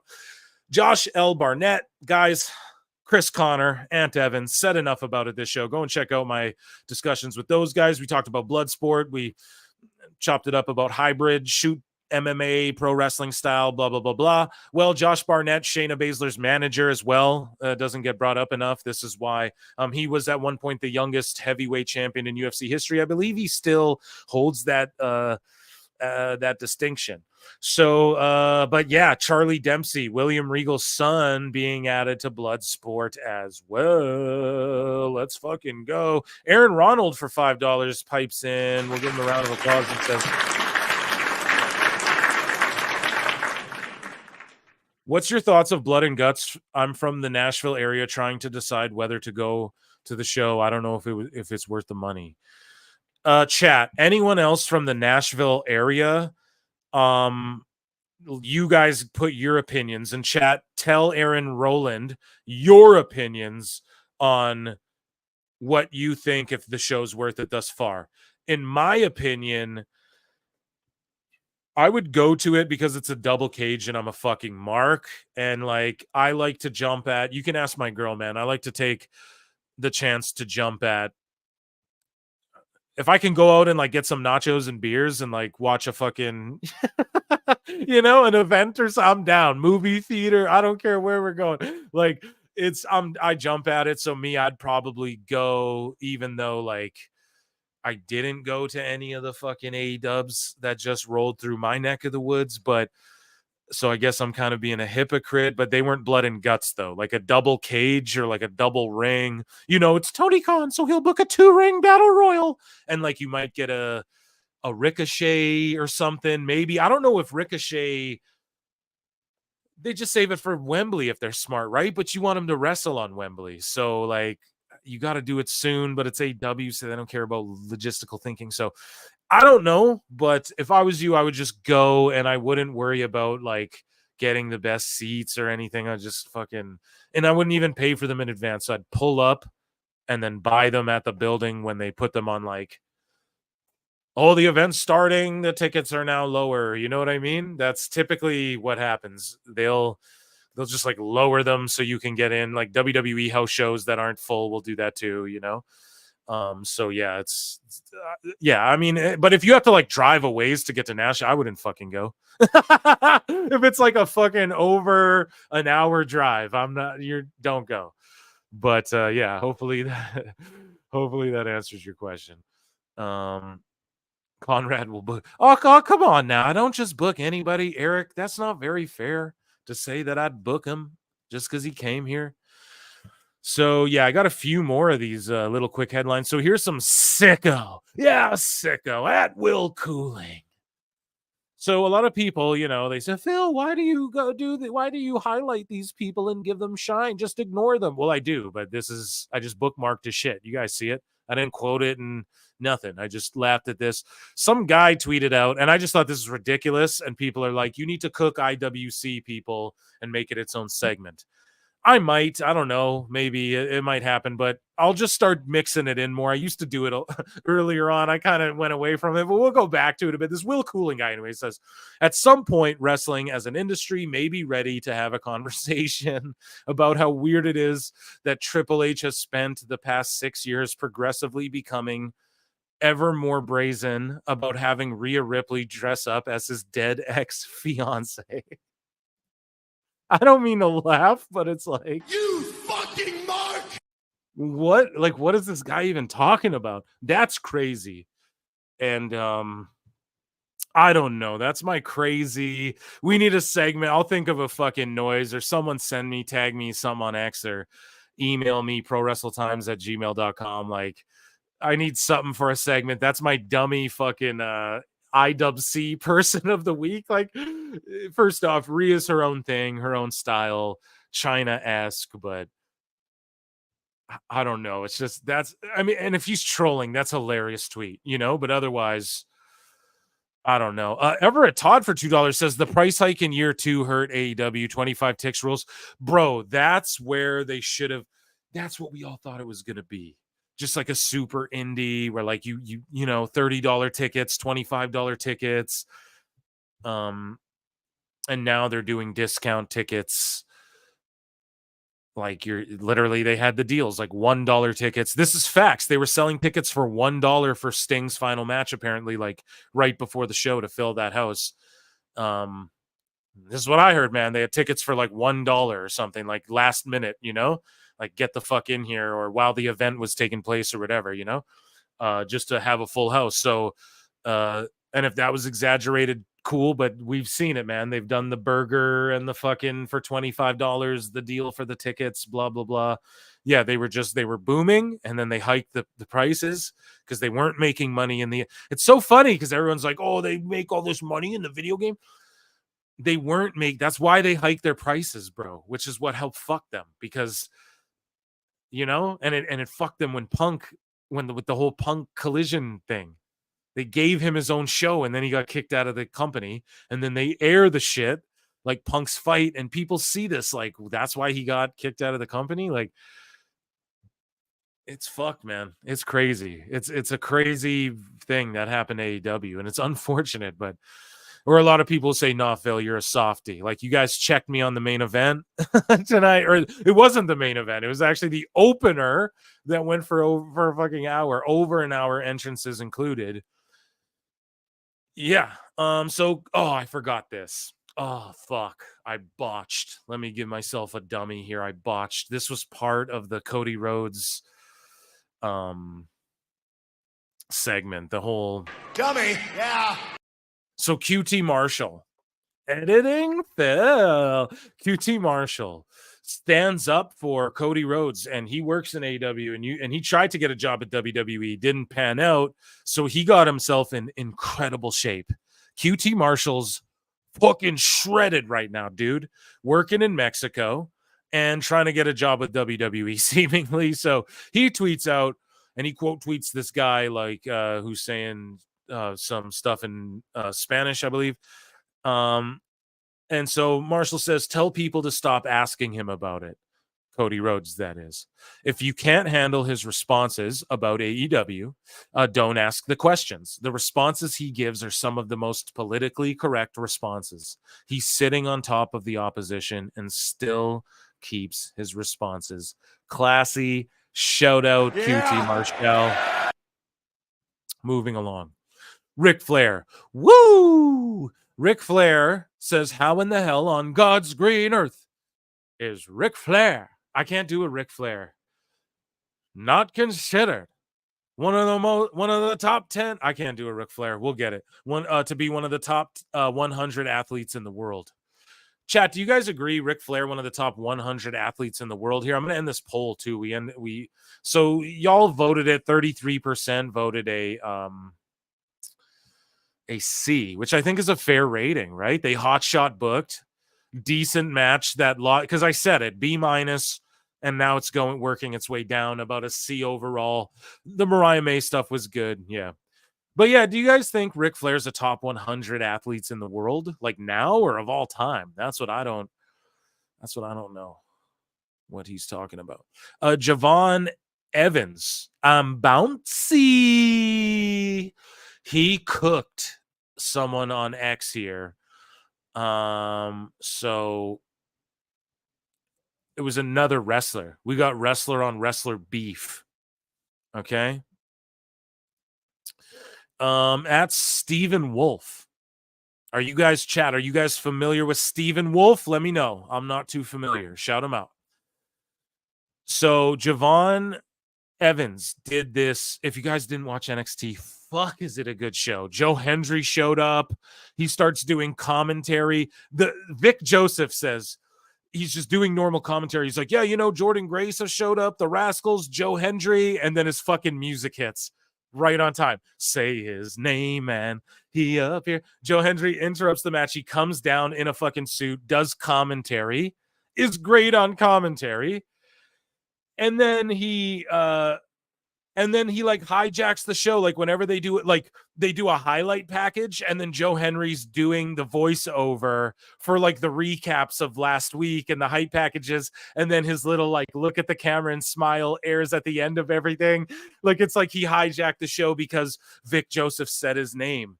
And he's just like, I like, and then backstage with Wolfgang and the Coffee Bros, he's like, I like NXT. I'm going to stay around here a little more. So we get more fucking Joe Hendry, and it was fucking phenomenal.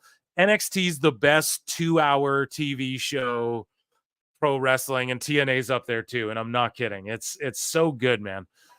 Anyways. So, Javon Evans does this he has a great match. This kid is only like 19 or 20. He's fucking phenomenal. Okay. He did this springboard into the ring thing. It was amazing. This guy, Stephen Wolf, says, now do it from a vertical and land it. Taking shots. And then here we go. Sorry, I jumped the gun here. So then Javon goes at him and says, when you do it in a WWE ring, then we can have a conversation. Do your research about me, gang. Young OG. Ooh. The Forbidden Door. Isn't Steppenwolf a DC villain? Yeah, he is. Steppenwolf is. So, and then he responds, I had a contract before you were even out of high school, young blood. If it wasn't for my neck, you wouldn't be Javon Evans. You'd just be Stephen Wolf from Wish. Oh, shit. And then we had Javon respond and go, I just turned 20. Of course, you got a contract before I got out of high school. And OG, you know damn well that last sentence ain't true. I ain't even know who you was until one of the homies told me about your post. Oh, damn. I don't know, man. And like, you can't be coming at the kid, man. He's in WWE. Come on. So then this guy at Too Sweet Media, I think, says, did a search on Stephen Wolf, and apparently he debuted in 2014 and has 10 years of ring experience. There's a big difference between confidence and arrogance. I guess Harley Race, the guy who trained him, forgot to teach him humility because shading other talent and being a mark for him is a bad look and doesn't do him any favors at whatever. So people are standing up for whoever they're standing up for there. I don't know. I just saw that and saw it was posted underneath both, though. So that's good. Now, we have other news. Per Wrestle Talk, the free agent tag team, the Tonga Twins, have been pictured at the WWE Performance Center following their departure from Women of Wrestling in May.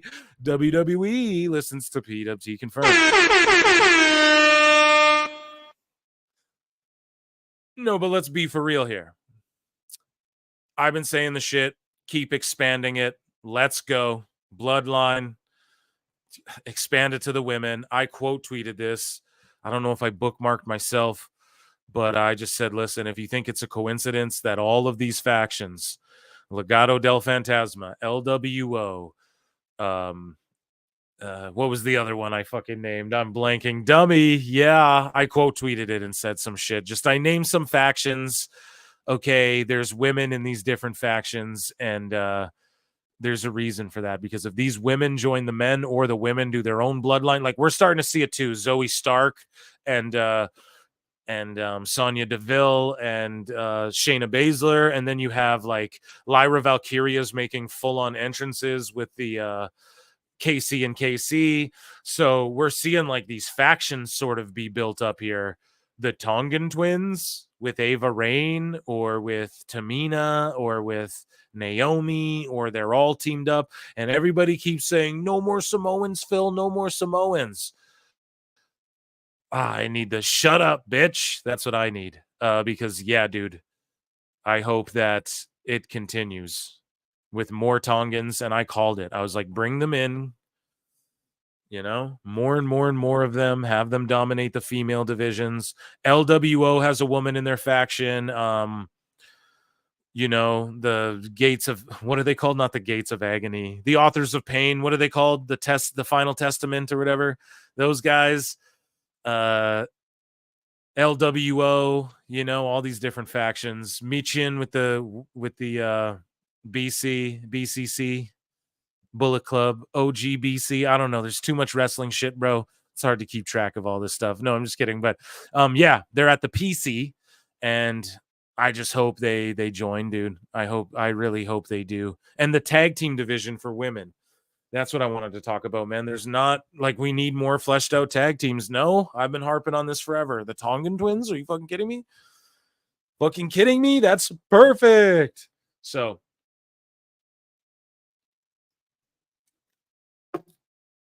let's fucking go. Are you guys ready, man? I want to see some flutes in the chat because it's rearing that time. God, and I got a lot of them. You motherfuckers. You motherfuckers. I'm always like, you know, we're going to be quick about it. Nah. No being quick about it. I want to see flutes in the chat. Yeah, because I'm going to play one. I'm going to grab a refreshment. By the time I return, it's going to take me 0.5 milliseconds. By the time I return, there better be flutes in that chat, folks.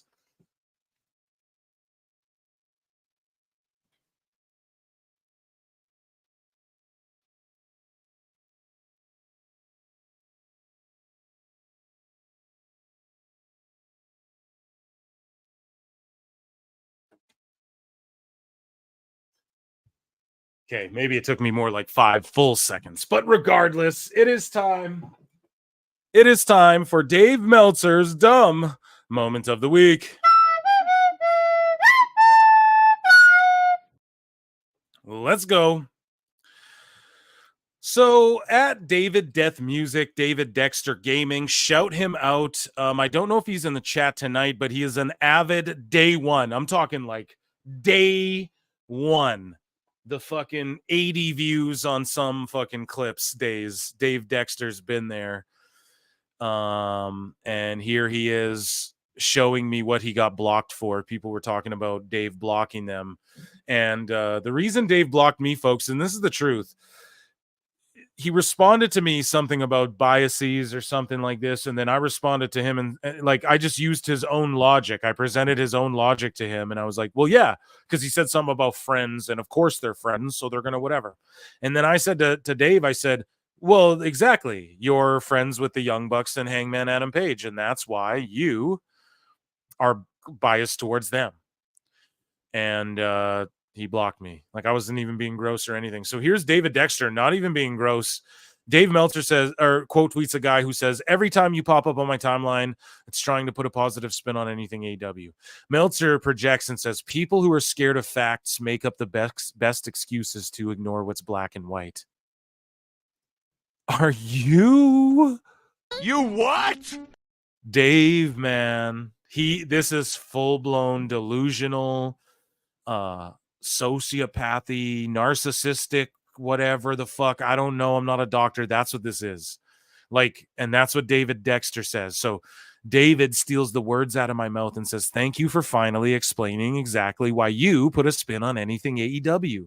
You are scared of facts, so you make up the best excuses to ignore what is black and white, like low ticket sales and merch sales and TV ratings.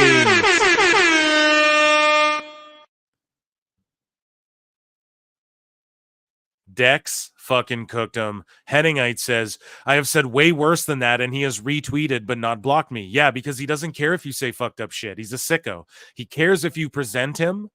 All David did was say, yeah, and that's what you do, because black and white, the ticket sales are down and the ratings are down, and you always are trying to, you just explained it.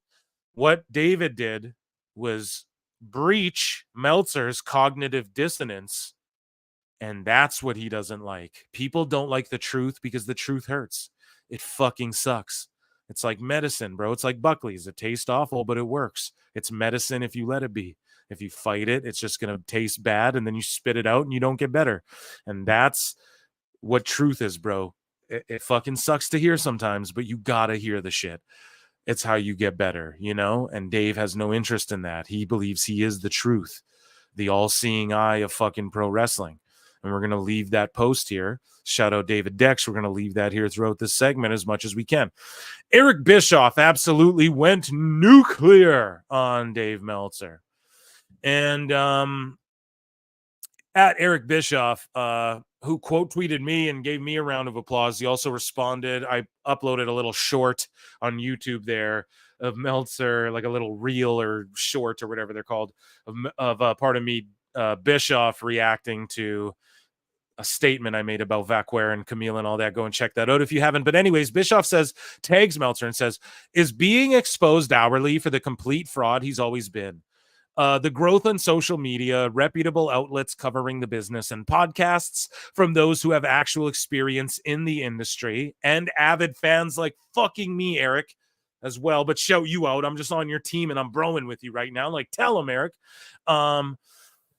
Making it impossible for this clown to get away with this bullshit anymore. I thoroughly enjoy the posts I see in my feed calling him out. Keep him coming. It's a public service. Think of all the people you'll help save 15 per month. Exactly. Give me the 15 per month. I'll fucking cook Meltzer for you guys every single week. That's what we do here. And the thing is that, and he quote tweets neckbeards. We're going to get to it. I had somebody, though, respond to this. I saw him and he's like, Eric, it's just his opinions, da-da-da. And then I responded to the dude and was like, no, it's not. He thinks he's the objective, all-seeing eye of fucking pro wrestling. Like Dave says it himself. Nope, I give high star ratings to matches I don't like too. And it's just bullshit. And so I told this guy, no, like that's not it. And I don't know, man. The dude was just like, yeah, but you have to admit that he's good for pro wrestling, like the history aspect of pro wrestling. And he he's written down all the shit, blah, blah, blah, blah. And I told the dude, I agree that for a historical aspect of writing down every match and what time they went and how many people were in attendance, that was awesome because no one did that historically until the fucking internet. And now we don't really have a use for that. And now he just makes up shit and peddles agendas. So that's the thing. Like, yes, he was good. He was a good thing. Bischoff saw too. He tried to work with the dude. WWE tried to work with the dude. Right? And does that mean bringing him in so he keeps some things secret and lets out some things to, yes, that's what that means. But he didn't want to do that. And Meltzer just wanted to keep fucking stooging things and giving his own opinion, but peddling them as if it's fact when it has not been for decades. Okay. But yes, he did keep track of the ticket sales and the numbers before there was 8 million Reddit marks who also do that now. That's what he was good for. Okay. So, I hate that saying. You have to admit that's disagreeing. Yeah, exactly. And so the dude didn't respond to me. I basically said that to him. Like, no, what you mean to say is, yeah, he's awesome for writing all the shit down about like how long the matches were and shit before anybody did that, before everyone had computers and AI could do that shit for us. You know what I mean? Like, so yeah. Anyways, though, here's AEW Neckbeards. I don't know if he plays the clip. Yeah. So AEW Neckbeards just like posts Dave Meltzer responding to Bischoff's clip, which we're going to play. And Meltzer just projects here and says, pathological liars fear people who are honest. What did I just point out, chat? What did Dave just say? So guys, we're pointing this out. Dave has a reel. This is like a sociopathic, narcissistic. I'm not a doctor, right? I'm not a psychologist. We're exposing it right here on PWT. We're showing you. We just broke it down. Right before, what did I tell you guys? What did I tell you guys? What did Dave Dex tell us, the PWT universe, and tell Meltzer, and he gets blocked for? What? Being confronted with the honesty. Headingite said, I say disgusting shit, and he doesn't block me. Because that's not what he doesn't care about that. Rolls sweat off your back. I'm the same way. Say whatever you want about me. I don't give a fuck. This dude is projecting. This is full on projection. And why is it projection, Phil? Because he's saying what he is. And we just proved it. Because of why he blocked me, why he blocked Dex. Who's the nicest kid? Fucking nicest guy in the world. It wasn't even gross to Meltzer. Just said just showed Meltzer his own logic and said, exactly, Meltzer. So do you get your own logic? Doesn't like that because he's a pathological liar. Meltzer says pathological liars fear people who are honest. Anyway, one of us did major harm to multiple companies. The other just reported on it as it was happening. So now Meltzer's saying, yeah, I said way worse, not disgusting. No. But like, when I say disgusting, I'm using it as like just like in Ebonic, like a vernacular, like fucking a term of, I'm just saying like disgusting. Like you weren't being gross to him and being like, or you were being gross to him, like fuck you, probably, right? Like that's what I mean by gross. It's just the way I speak. I'm sorry, I should have clarified that, but yeah, the sickos. We're the sickos. No, dude, he gets told way sicker shit by these sickos. Anyways, so Dave Meltzer says that a pathological liar fears people who are honest. Dave just exposed himself. You know, this is cognitive dissonance. This is projection of the highest order. I've been saying it forever and ever and ever. It's proven right here. Anyway, one of us did major harm. So he's saying Bischoff did major harm to WCW, but I just reported on it. Like Dave's reporting doesn't harm people. Matt Morgan just came on the show and explained to us, PWT Universe, how it does harm the business. And I explain it fucking too. And then I get told by wrestlers I'm telling the fucking truth and that I'm right about this shit in my DMs. And they're like, keep doing the damn thing. And they might not want to come public that they're fucking on my side because they don't want to, you know what I mean? Because it does affect shit if you go against the establishment or whatever you want to call it, whatever I'm doing, just talking shit. Anyways, Jamie Earhart for $5. Dave hates when people prove him wrong. Brian. You get a flute because I'm cooking. You just made a statement. I can't really add to what you said, Jamie. Thank you so much for the $5. You're the absolute shit. And yeah, you just garnered another flute because you're absolutely right. That's what it is. And he did. That's why he battles with Brian, because Brian's willing to prove him wrong. But at least he concedes to Brian a bit. But he never goes like, "Oh, my bad." He just goes like, "Oh, well," and then he just moves along. Like Alvarez is like, "Oh, you told me that documentary's 2 hours," and he's like. And he's just like, "Oh, well, anyways, Rampage." You know, like he just doesn't even talk about it. It's just stupid. Anyways, so let's play Bischoff's clip here now. I ranted and raved. I said my piece. So here's we got a couple clips. I don't know if this is the one in particular, but you know, Bischoff says Meltzer's lying. Yeah, this is the one. Meltzer's lying his ass off about the NWO. And so at Vic8122 says Eric Bischoff calls out Meltzer for saying Pat McAfee missed a Raw due to a storyline, blah, blah, blah. And this spurned from the NWO. The reason Bischoff brings up the Pat McAfee thing is because what Dave said on this show was Bischoff stole the idea for the NWO from this Japanese thing when he went to a show at whatever, some shit. And Bischoff's like, you're making this up. Like, name it then, Dave. Where, which one? Tell me who, what, when, where, how. Like, don't just say this shit. So here's like the extent of it. This is what spurns off into this, like, sort of feud, more of this feud. But damn, Bischoff goes off here, dude. He goes off on him, and I love this so much. Let's play the clip. You fraudulent piece of fucking trash. This is why I despise this person's. This is the same piece of garbage that said that Pat McAfee's absence off of Monday Night Raw because he's got such great inside information was. And did Dave apologize for that Pat McAfee shit? If he did, someone link me because I can't. Because it was part of a storyline, when in fact it was a death in the family. That comment about Pat McAfee and his absence from TV is all you need to know about anything else. This lying, fraudulent piece of, he's just a parasite. He's a no talent. He has zero talents and ability.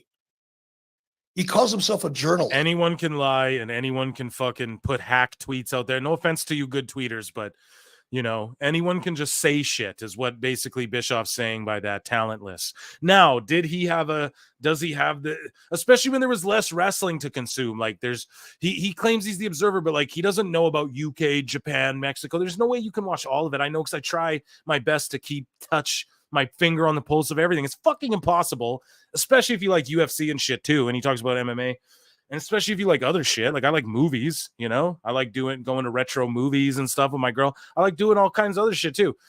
Fucking, you can't like all balancing all of it, you know?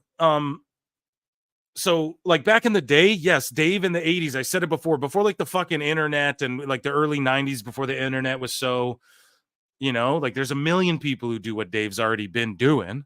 And there's a million people who lie better. And I'm not talking shit, but look at the guy like Zero News. The guy just says anything. And then he's right some of the time, like very little of the time. And then people are like, well, he's right about this one thing. So it's all, and I'm not trying to, again, throw shade like people are catching strays, but that's what Bischoff means by like talentless. Like, okay, yeah, you cultivated an audience, but like, what the fuck are you doing besides what you claim is like your job? You know, like you're not actually doing that thing, and it's just hack and easy to do. Like anyone can just say shit, you know? Sorry, let's go ahead. It's just a parasite. And I just say shit. People might be like, well, Phil, you just say shit. Yeah, but I'm like really funny. Blowing myself. No, but like you got, you know, I'm entertaining. I bring I'm trying to approach this different than anyone else. That sort of thing. You got to bring something like that. Dave's just like, I'm the news. Here, I'm going to make up stories about someone's family just passed, and I'm going to just say, no, I was told by some. And like when everybody in the heat of everyone telling Dave he has no sources in WWE or that his sources are lying to him, and then he goes out and just says that, and then where's his retraction? He tells Brian Alvarez on the show, oh, the documentary's 2 hours long and they're going head to head with Dynamite and they know what they're doing. WWE airs the documentary. It's an hour long and it ends right before Dynamite. Probably did AEW a fucking favor that night. And Dave just goes, oh, yeah, okay. Rampage. Tony Khan. Fuck, sorry. Eric's going to tell you better than I can. Vigilant piece of, he's just a parasite. He's a no talent. He has zero talents and ability. He calls DDP yoga. Yeah, I used to do it a bunch. I'm just a big, tall motherfucker, so I don't know. My girl's like, you got to stretch more. It's important, but I just I've done did DDPP. I'm sorry, guys. I've been drinking. I'm pulling a Meltzer up. I did DDPY. Did DDPY. That's hard to say. Say that shit 15 times fast.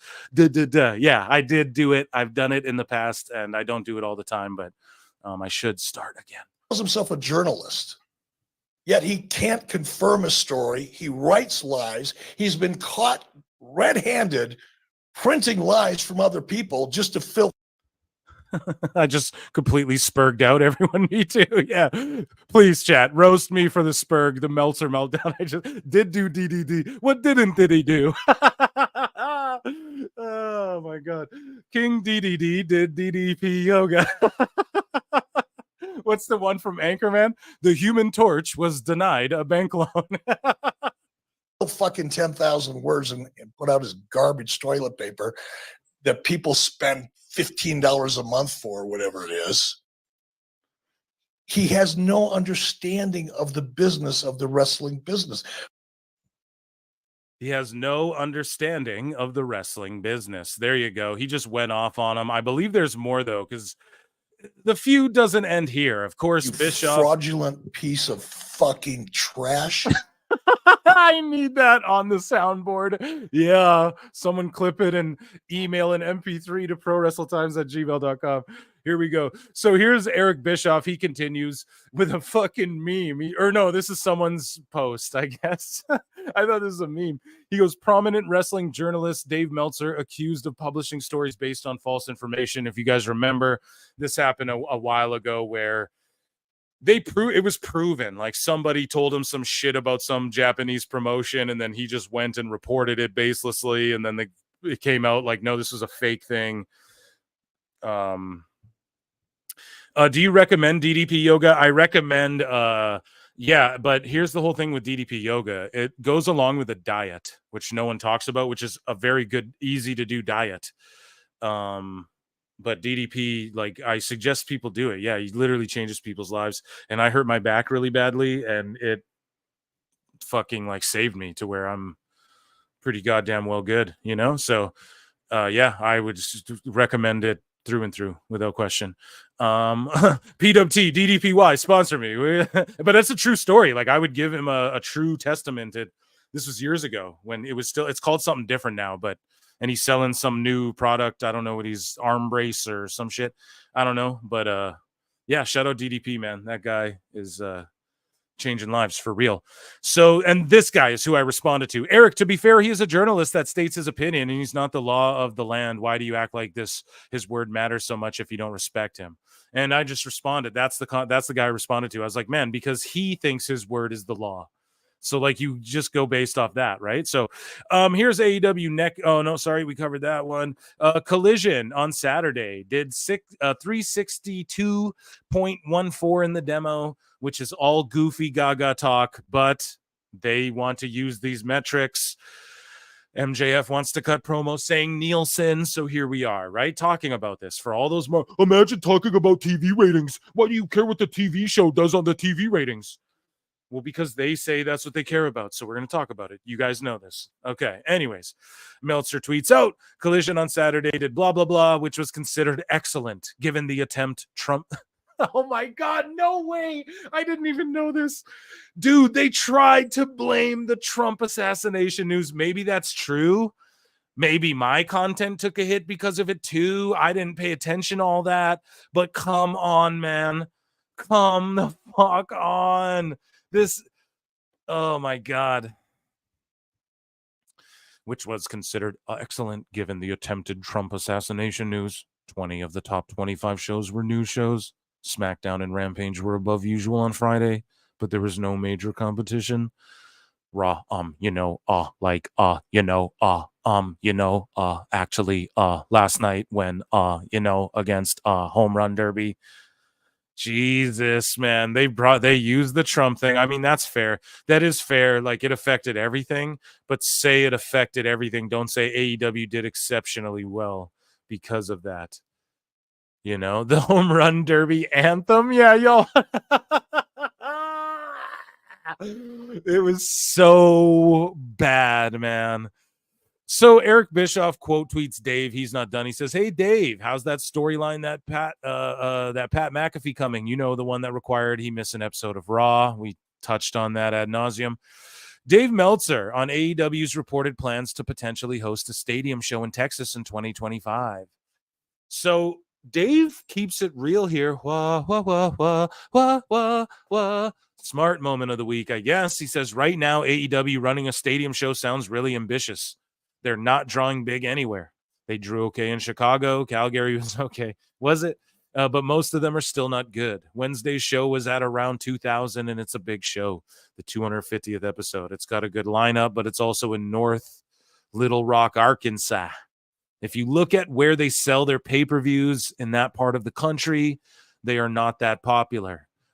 They have a lot of, dates in that, part of the, America country. And variably, when they go to that part of the country, they don't, Tony Khan, draw very well. Well, there you go, man. You heard it from the horse's mouth. We have some super chats. Shadow Batash for $5. Thank you so much. Meltzer's journalism and coverage is just as fake as the product he covers. Oh, shit. Conan called us all out for suspending our disbelief. No, you're right. Wrestling is a work predetermined, if you will. And yeah, I mean, why not work marks? Like, that's what I think it is. I think he figured out, like, no, I'll just keep working some marks, or he's completely psychologically delusional. I lean more in that direction. I think Brian Alvarez is more of like no, we'll just work marks into fucking frenzies, and work them up and whatever. But the problem with that is you spurned and spawned motherfuckers like me who now made it my own show. And and now I'm going to talk to wrestlers and I'm going to do shit you're too afraid to motherfucking do. Shadow Badash, I want to thank you as well. A round of applause for you, because you are a diehard day one supporter. Go check out the Discord and check out Ash is in there. And I like her because she digs what I'm saying, but she also is like a huge Zack Sabre Jr. fan and a New Japan fan and shit like that. So it just goes to show your boy Phil, I come from a genuine place here. You know what I mean? Jamie Earhart for $2 says the Stars Strangled banner. Oh, yeah. Dude, that shit was bad. Who sang it? Chat, let me know who sang it. I forget. I saw the clip. Yeah, I don't know. It's not, I'm Canadian. It's not my place to take shots, but her singing ability, that was atrocious, as Brendan Schaub would say. Shout out my homeless cats. The Star Strangled banner, that's fucking hilarious. Sounds like a punk rock remake of the national anthem or whatever. Yeah, so even Dave's spitting the truth here, I guess. Dave Meltzer on CM Punk's status for SummerSlam after Adam Pearce refused to rescind Drew McIntyre's suspension on WWE Raw. Beer break, what? Minecraft. Dave says the last I heard about Punk, which would have been a week ago. Dave, you're hearing a bunch of bullshit. You were wrong last week, too. Chad, you guys think Dave heard from Punk about a week ago? Liar! The last I heard about Punk, which would have been a week ago. Well, it's like, why don't you just say a week ago I heard about Punk? Not the last I heard of him, which would have been a week ago if I had sources, Tony Khan. I was told probable, so it's not 100%, or it wasn't 100% a week ago. So maybe let me talk about it on my show and not say it's fantasy mark booking. I'll say that I have a source and then not hit an X-Files You know what I'm saying, chat? Like, yeah. Let me just report this like I know what I'm talking about, and it's maybe is what I'm reporting. He's not cleared, or it could also be this is the storyline that they're doing. Guys, I have heard Punk has been cleared, and they're just not rushing him. They're like, dude, you guys are telling the story. You don't even need to get in the ring, Punk. You don't need to win a match to do anything. So just come back at SummerSlam. That's what I'm hearing. But again, I'm just Phil S. Marks. Do not listen to what I have to say when it comes to news-related things in any which way. So moving along, Dave Meltzer on Miro, Malachi Black, and or Keith Lee potentially returning to WWE. Now, this one made me laugh so hard because, and I quote tweeted this as well, upset some people. I had someone say, literally no one called any of these three game changers. Bruhs, dudes and dudettes in the chat. Keith Lee, Malachi, and Miro are the game changers. Those are literally like the three who were called, you know, and like so is Athena, so is Saraya, so is a bunch of people. But these three, like Keith Lee specifically, was like he's the game changer. Like I remember people being like WWE fumbled him worse than anyone, and like we're gonna get Rusev Day and fucking AEW, and Rusev Day was so over. But Meltzer is just like, well, who cares about them now? So they go from game changers, gonna change AEW, and now he's just like, who fucking cares? You what? Liar! Tell us what you know, you goddamn liar! So Meltzer says, you know, about contract freezes and these three particularly going back to WWE, says both WWE and AEW contracts, you don't have to, but they allow you to freeze. AEW has not frozen people's as much. You what? What? I guarantee they've frozen as much, dude. What are you talking about, man? He just always has to go, yeah, but, you know, fed bad. Conan! Oh, man, it's so funny. It's so goddamn funny. Sorry, guys. It never fails. AEW hasn't frozen people's as much, hasn't frozen. Pardon me, I've been having a few libations, but they have the right to do it. With Miro, I don't see why you would do it. What's the point with Miro's a game changer. What's the point? Why would you even have him here 4 years later? With Malachi, he probably has some time. So he has some time left on his contract. With Keith Lee, does it really matter? So Dave is saying Keith Lee don't fucking matter, dude. Oh, Dave, did Keith Lee accidentally appear with Mia Wim at the Hall of Fame? How are your feelings, Dave? Now he doesn't care about Keith Lee, who's going through like health struggles, and is that dude. Like if they book him properly, like WWE was doing, yeah, we want you to be the Bearcat, growl a little and paw at the screen. But like even if he, or else you're fired. Sorry, can't forget without a fire. Vince can't leave without firing someone. But you know, Keith Lee, man, he should go back to WWE, but he's got all these health scares, and now Dave's like, who cares? After this guy was the game changer, they fumbled him so bad. Like this is the fickleness. This is what fucking upsets me when it comes to even like the Cody Roman shit for a while. Look at what happened.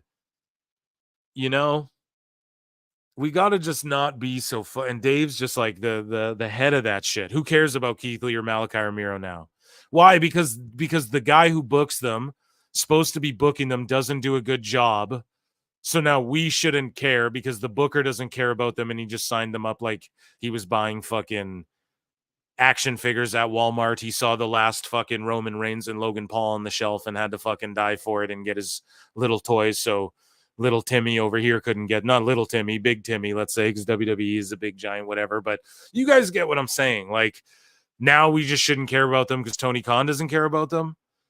And because you don't care about them, because they're sick or hurt or they don't want to put up with bullshit, Dave, that you're perpetrating, man, forget y'all. What's that movie? Malibu's Most Wanted? Man, forget y'all. Anyways, Yeah, he just said you got to remember WWE did get rid of all these guys. I don't know that they would take Keith Lee back. Oh, shut the fuck up, Dave. He was one of Triple H's last black and gold guys, man. Shut your fucking mouth. I don't know that they would take Malachi. Oh, you mean one of Triple H's black and gold guys married to Zelina Vega? God, man. I would strongly presume I could easily see him going back. Oh, Malachi. Okay, good. Sorry. I thought he said he wouldn't see Malachi. So I'm a dummy there. Sorry. I thought he said he wouldn't see Malachi. I'm sitting there going, what the fuck? Keith Lee was like one of his last black and gold guys, man. You think he wouldn't go back? Dave is so full of fucking shit, dude. Matt Meltzer said, what? Tonight's show went so long tonight, guys. When you're planning on going this long, thank you all so much for hanging out with me. About 5 minutes after the clip below, Dave and Brian discussed AEW's Willow Nightingale winning the vacant CMLL Women's World title. You'll be shocked to learn they had nothing negative to say about this. So Meltzer said, what says, Dave is concerned about WWE being partners with outside wrestling promotions because AJ Styles and Io Sky won their matches in Japan. Brian adds, WWE protected Julia in losing too. So like what? They protected her in losing. So no, so 2 out of the 3 talent, Dave, have won in Japan, and one of them, or in these other promotions, Marigold, and one of them lost. 2 won, 1 lost, Dave. And then, but they made her look strong. Well, yeah. Like, anyways, so totally unlike in AEW where New Japan and CMLL guest wrestlers have combined record of like 19 and 174. That's a shoot, brother. So CMLL, New Japan, they get no love in AEW, right? And he's going to criticize this. But then right after, he talks about how Willow wins the vacant CMLL women's title, an AEW wrestler for another promotion, going to another promotion, winning their belt, and he has no problem with it. Let's listen to the So the top star, Saray, is like, she's a freelancer. She works for other companies. She's going to work a lot of Marigold dates, but you really want to build around one of your own people. And with Julia gone, the obvious person's Utami. Okay. I felt watching this that the role that Io should have played, I would guess that from a political standpoint, which is a situation with WWE. I mean, from a normal business helping your partner standpoint, there was no question in my mind. There's only one logical finish to this match, which is Utami goes over, because Io's the guest star. Utami is the person who's being groomed to be your top star. She needs a big win over somebody like Io to get her over the hump. I mean, it's a no-brainer. Dave, they'll do that in the second and third matches. Why doesn't he understand this? He claims he watches this shit. Dave, you rated Okada and Omega 7 fucking stars, dude. Why don't you understand that she'll get the win back over Io? And this is a prime Io. This isn't Jericho going to Noah and beating Takeshita or whatever the fuck. Okay? All that did was put eyeballs on that match, and then Io Sky goes back to WWE, and then when she comes back, like, this is a prime Io Sky. Okay? All it does is put more eyeballs, and Dave's forgetting the key thing. Marigold is a feeder system for WWE. How he doesn't get this, I don't understand. I didn't watch the match. AJ also won his match. Who knows, though, what happens? But in my opinion, Io goes over there, does a job at, like, what's their big event? What's Marigold's, like, here's our WrestleMania. That is Ito's crowning moment, Dave. The chase is better than fucking being the champ. The chase is what made Cody Rhodes. The chase is what made Roman. The chase for that respect. The chase is what the CM Punk's chase is what made his feud with John Cena. And Dave's trying to act like it's not political in AEW. I see that in the chat. It is political. Dave, you reported Thunder Rosa had to hide in a bathroom. She thought other girls were going to beat her ass. Dave, Cody Rhodes left, and they're still politicizing him in their books. he's lost the plot, man. But I'm sure that the politics were that, WWE will send us. And WWE's all politics. Really, Dave? Because it seems like a lot of people who like might not have liked each other, like Punk and shit, it seems like they're all working well together. It seems like Trick dropped the title to Ethan Page, no problem. Doesn't seem like he's politicking. Seems like they're all on the same page. Seems like you're talking about WWE like it's 2004 again or 1997, and you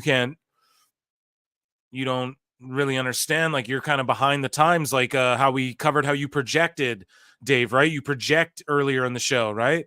You project. So you project this onto Jim Cornette saying he's old and out of touch, right, Dave? Really, that's you. That's what I think, Dave. I don't know. Maybe I'm old and out of touch. I'm only 32. You're only 132. Maybe it's me. Who knows? Send you Io Sky, but you can't beat her. So they did what they did. Okay. That's understandable that Io won, based on those politics. I don't think that WWE is the partner that they're claiming, but at the same time, these groups that are working with WWE and groups that WWE is also talking with, there's other groups like that.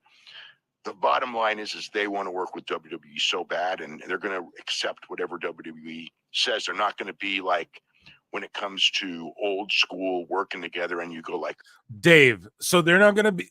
See, he just makes shit up. No, these other companies will just let them beat us to powder. No, we're not going to protect Joe Hendry. They just want to work with WWE so bad. Well, why don't they want to work with AEW so bad? Oh, they'll just do jobs. Really? So when Julia becomes NXT Women's Champion, which is going to happen, what then, Dave? What then? So Joe Hendry comes in, gets millions of WrestleMania, comparable to WrestleMania views, pardon me, and they move along a TNA storyline, and now Joe Hendry's fighting for the world title in TNA. So it does no good for Joe Hendry, who won in NXT's main event with Trick Williams, the most over guy in NXT. Joe Hendry gets the pinfall victory. And then he does this commentary spot where he invades their whole show. And then right after that, he's going to show up on their show after Slammiversary. Sold out 4K, mind you, Dave. He's going to show up on NXT with the TNA World title. And then what, Dave? And then what? Is that burying other companies? Having another company's world champion show up on a fucking show with a TNA World belt getting fucking millions and millions and millions and millions and millions of views? I wonder. I really, really wonder. Shadow Bat Ash, my word, for $20. Thank you so much. Let me give you a this is great and an air horn. My word. StreamYard's working terrible, man. AEW is doing the very same things that the cultist fan base accused AEW of doing. Wrestlers are not toys to be hoarded. The NXT Noah Marigold TNA partnership is everything the AEW TNA partnership should have been.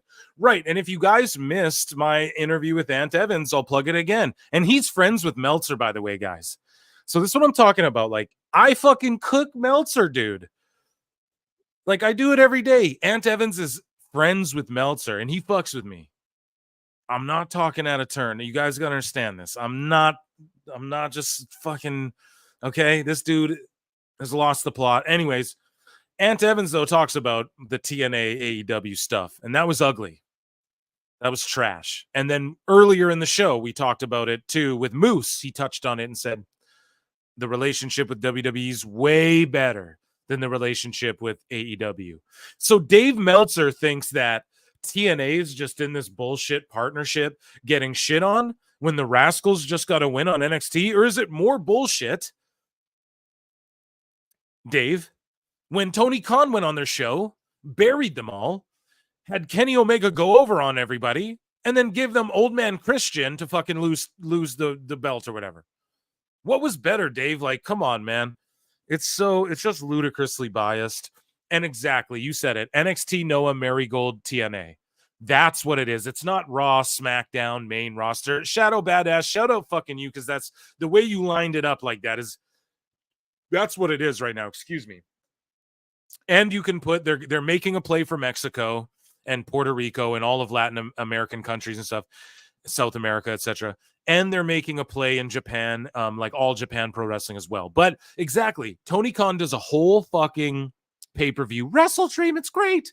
And on the fucking advertisement, it says AEW, New Japan, Ring of Honor, CMLL.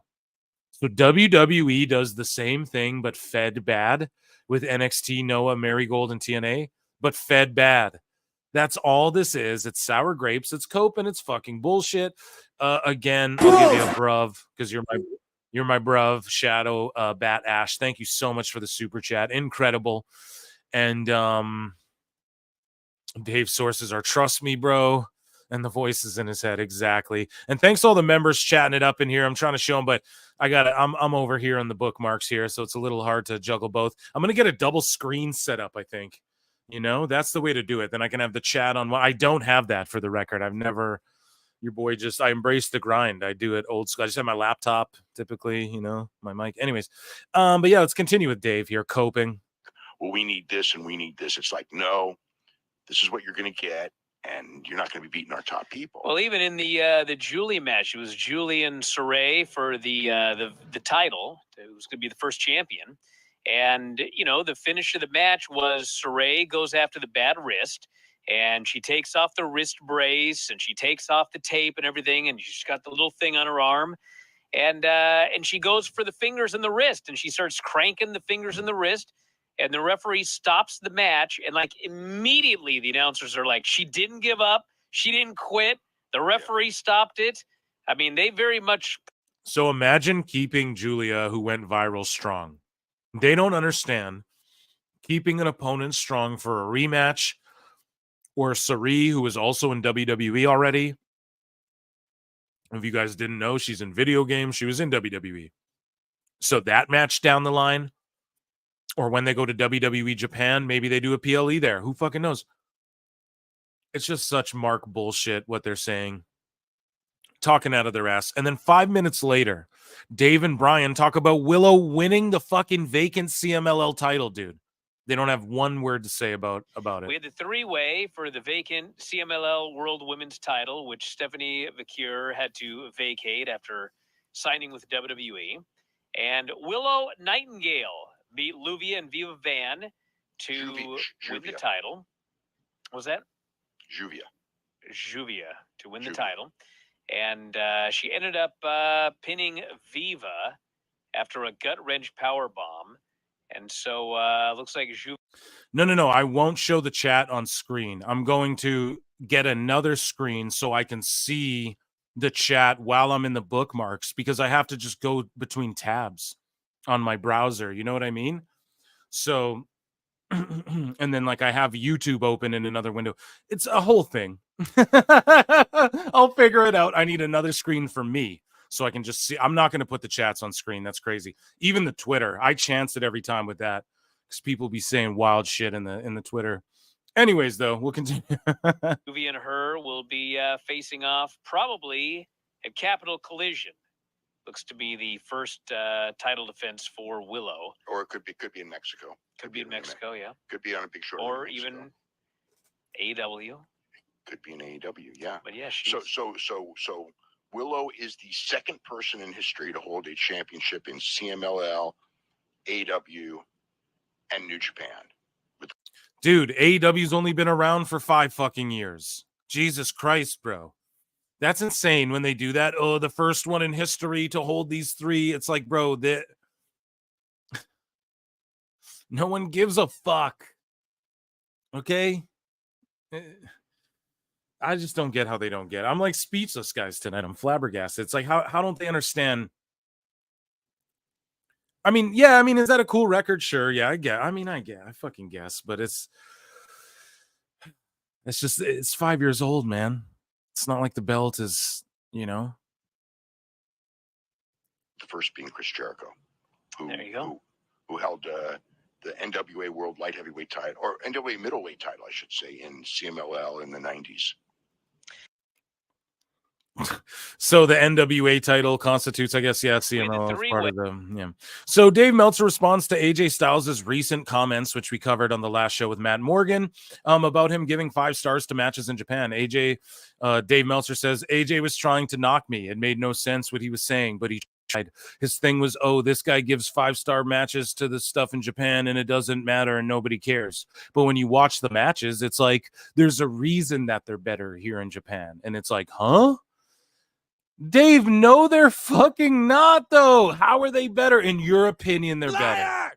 Tell us what you know, you goddamn liar! In Dave's opinion, they're better in Japan. That's the fucking thing. And he thinks this is further proof of what we've fucking exposed in this segment, folks. It's further proof. Like, he's just fully delusional, sociopathic, dead shark eyes, soulless behind the eyes. Because, dude, I'm going so savage. Because, dude, he's like, and then you watch the matches and it's like, huh? And like, no one's doing that. No one's going, oh, the matches are fucking crazy. No one's doing that. So I don't know, Dave. You're just getting called out on your bullshit and you don't like it. You're spiraling out of control. More verbal diarrhea from Meltzer. Shout out Pablo Canuck, fellow Canadian. Let's hear it. I do find really interesting, though, is that with NXT has turned it around by introducing new characters to the show. And like they'll bring in guys from TNA. Can you imagine if AEW was bringing in these guys like Zach Wentz? The people are getting mad enough about, oh, we don't want any ROH guys on and oh, this and that. If they were bringing in Zach Wentz and Joe Hendry, God, I like Joe Hendry and everything, but Jordan Grace and all this, in AEW, those fans would just be crapping on it so bad. We don't want to see these guys, you know, and in NXT, the fans there. No, they wouldn't, because if it was booked properly, people would give it its due. And also in NXT, it's developmental. Dynamite's the main roster. Bring these random guys in, do it in ROH, and have a fucking developmental. It's that simple, Dave. You're trying to compare apples to fucking bananas, okay? Pisses me off. They embrace everyone except for Rich Holland for whatever reason, but everyone else that comes in from Baron Corbin, anyone, right? Anyone from another company, they just embrace it. They're so happy that they're gracing the Performance Center with that. And AEW. Meanwhile, AEW goes, oh, Kenny Omega and El Hijo del Vikingo. Epic super mega dream match main event. And then it doesn't deliver. WWE's making no promises, and then Joe Hendry goes crazy, millions of views. Dave, you're bitter. You're coping. Oh, if they worked with Jordan Grace and AEW? Not if they booked her correctly, you fucking idiot. If Joe Hendry came in and went mega viral on AEW? They don't know how to do that. God damn it. Oh, if they brought in Zachary Wentz, you mean the fucking Wes Lee who's super over and that team that's super over and he got released on some bullshit and that team, the Rascals that are super over in TNA, and you mean that team that linked up together and had a fucking 6-man tag, and it was a great match, by the way, for the flippy shit and all that stuff Dave likes. You think you'd have given it 5, 6, 7, 8 stars, but it wasn't in Japan. And he's sitting here going, Zachary Wentz, you mean like the super over team and they just put him in a quick 6-man and they got to win? And everyone knows what the Rascals is and everyone remembers MSK and thought it was bullshit that Wentz, like, what the fuck? Dave's just so bitter and dumb. You bring in new guys and it's really tough. I do find really interesting. God damn it. And it's all good to be a hardcore if you're a hardcore of AEW. But if you're a hardcore of fucking TNA and NXT, like the NXT fan base is still hardcore as fuck. But if you're hardcore like that, no, that's not good. But if you're hardcore like Dave, wherever he wants you to be hardcore, that's good. If you're hardcore CMLL or you're hardcore New Japan or you're hardcore AEW, then that's all good. But if you're hardcore NXT, TNA, it's all bullshit. Meltzer on the AJ Styles versus Naomi Marufuji match in Pro Wrestling Noah. I really enjoyed it, but again, it was just a match, a great match, you know. It was a solid match. They did great work, Japanese style. AJ goes over. It was just cool to hear him come out with his WWE theme, that bad fucking theme in Japan. And yeah, he did the damn thing. It was awesome. But Meltzer says, I think just as a pure wrestling match, I think it was better than the AJ versus Cody Rhodes match. Okay, sure. It didn't have the heart of those matches. Well, of course, because there was no build, Dave. So you're, by proxy, admitting what I've said all the fucking time and what I say all the time. The story matters. That's why there was heart in the Cody AJ one. The fucking idiot. Can go when he needs. Marufuji can go when he needs to go. You're not going to see that in most matches, but Marufuji was way up for this. And AJ maybe even more than Marufuji, because AJ looked like the AJ of New Japan Pro Wrestling. He looked like one of the best wrestlers in the world. Spectacular in this match. Yeah, he looks like that every match, Dave. It's AJ Styles, okay? God damn it. So we're rearing the end here. I got two more for you guys. Here's AJ's response, sort of. Here's what here's wrestlers cooking the shit out of Dave in 2024 thus far. A lot of Japanese matches get 5-star ratings from people that really don't matter, but when you watch it back, you understand, because it's always the fans that make the match. It's not the wrestlers. We're just there. And the fans always make the best matches. A lot of Japanese. Okay, here's Omega. But he's jumped the fucking shark, so it doesn't count for much anymore. He has jumped the motherfucking shark, and guess who is to blame for that? Kenny. Me. I'm the guy. I broke this scale. It fucked up something in his brain where he doesn't even know what good matches anymore. He's just like, Kenny, you opened my mind to this weird fucking world of wrestling that I never saw before in my life.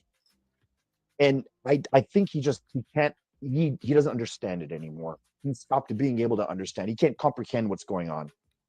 I opened Pandora's box. Remember when everyone said Kenny was working a storyline here and it tied into the fucking Elite and all that? And like, where is he at? He ain't been there. So no, I think he's telling the truth. And it's just running rampant now. That's all it is. Here's Ospreay. Here's Bruv Spray. Sorry, it's loading. Meltzer. Yeah, I don't know what it is. I think I'm just a charming man. Do you think you're as good as he thinks you are? No, because like when you talk about guys like Kurt Angle, and he hasn't got 1 5-star. Yeah, there we go. I'm nowhere near the level of what Kurt Angle is, but I do feel like I've got my own special, unique, like stuff that Kurt Angle could never do. Yeah, I could do, but stuff that I could never do, Kurt Angle could do. I think it's just his opinion. Oh, fuck. You know? Weird noises coming out of that video, but yeah. And then here's Punk. It's loading. It's loading to you. Let's see which one loads faster. Jeepers, man. We're having a tough one tonight, hey? Here we go. Let's click it. Let's see it. Punker. No, it's not fucking with us, but it's not fucking with us the way that wrestlers don't fuck with Dave Meltzer. And that's pretty much the point we're getting at there.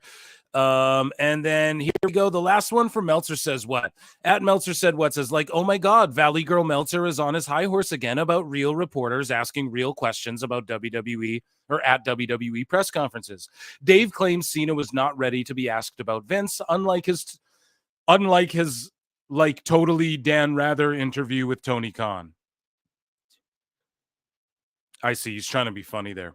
Derek H for $10. Oh my goodness. Let's give you a bruv. Now, StreamYard's being a bitch, man. It's not, everything's not kosher tonight with StreamYard. It's been glitchy. So let me read this for you. Dave Meltzer is not hinging that a product of his environment. It's no surprise he lives where he's at and acts the way he does. Give you a bruv. Yeah, the soundboard isn't working great. That's perfect for right now. If I disappear for a sec, I'm just going to reload this shit so it makes sense. Thank you so much for the super chat, Derek Hans. I'm having weird. Let me give you a sound effect here. Bruh. There we go. Hey, we're back. Yes, StreamYard. My last like 3-4 shows I did have been glitchy and weird. So thank you so much, Derek Hans. I appreciate that. And yeah, I don't fully know what you're trying to say, but I'm not surprised either. Thanks so much for the super chat. I don't know what I can add to that. It's no surprise to me either, though. Yeah, like California too. Like a lot of people say that, oh, it's like pompous asses, but I don't want to offend like Californians. I'm sure there's a lot of people who are like, nah, fuck that. You know, I think Jacob Fatu's from fucking California, so you know, he's a badass, real one, dude. I'm sorry, I can't. This thing's being weird and glitchy. Here we go.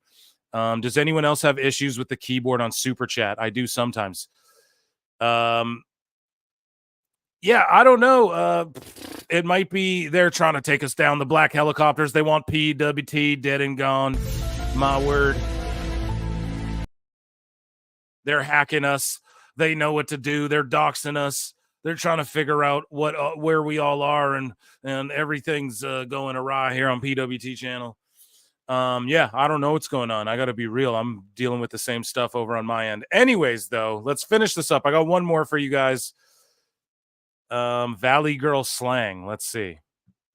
And now, as Terry Drinkwater reports, there is a new outbreak of Americanisms, and it may be spreading.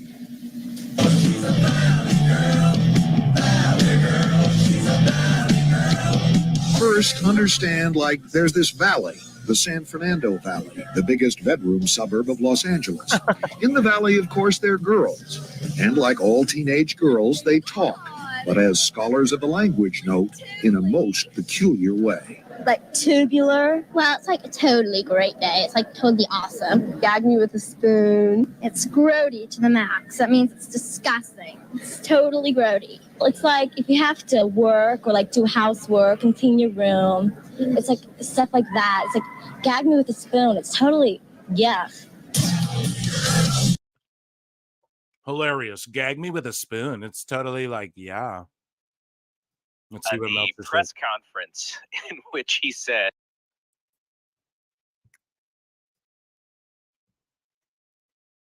Circles of death. Circles of death. It was working here. I botched. Here we go. ask me anything. He wasn't expecting anything. Okay, but so you don't think he was expecting that question at all? Absolutely not. No.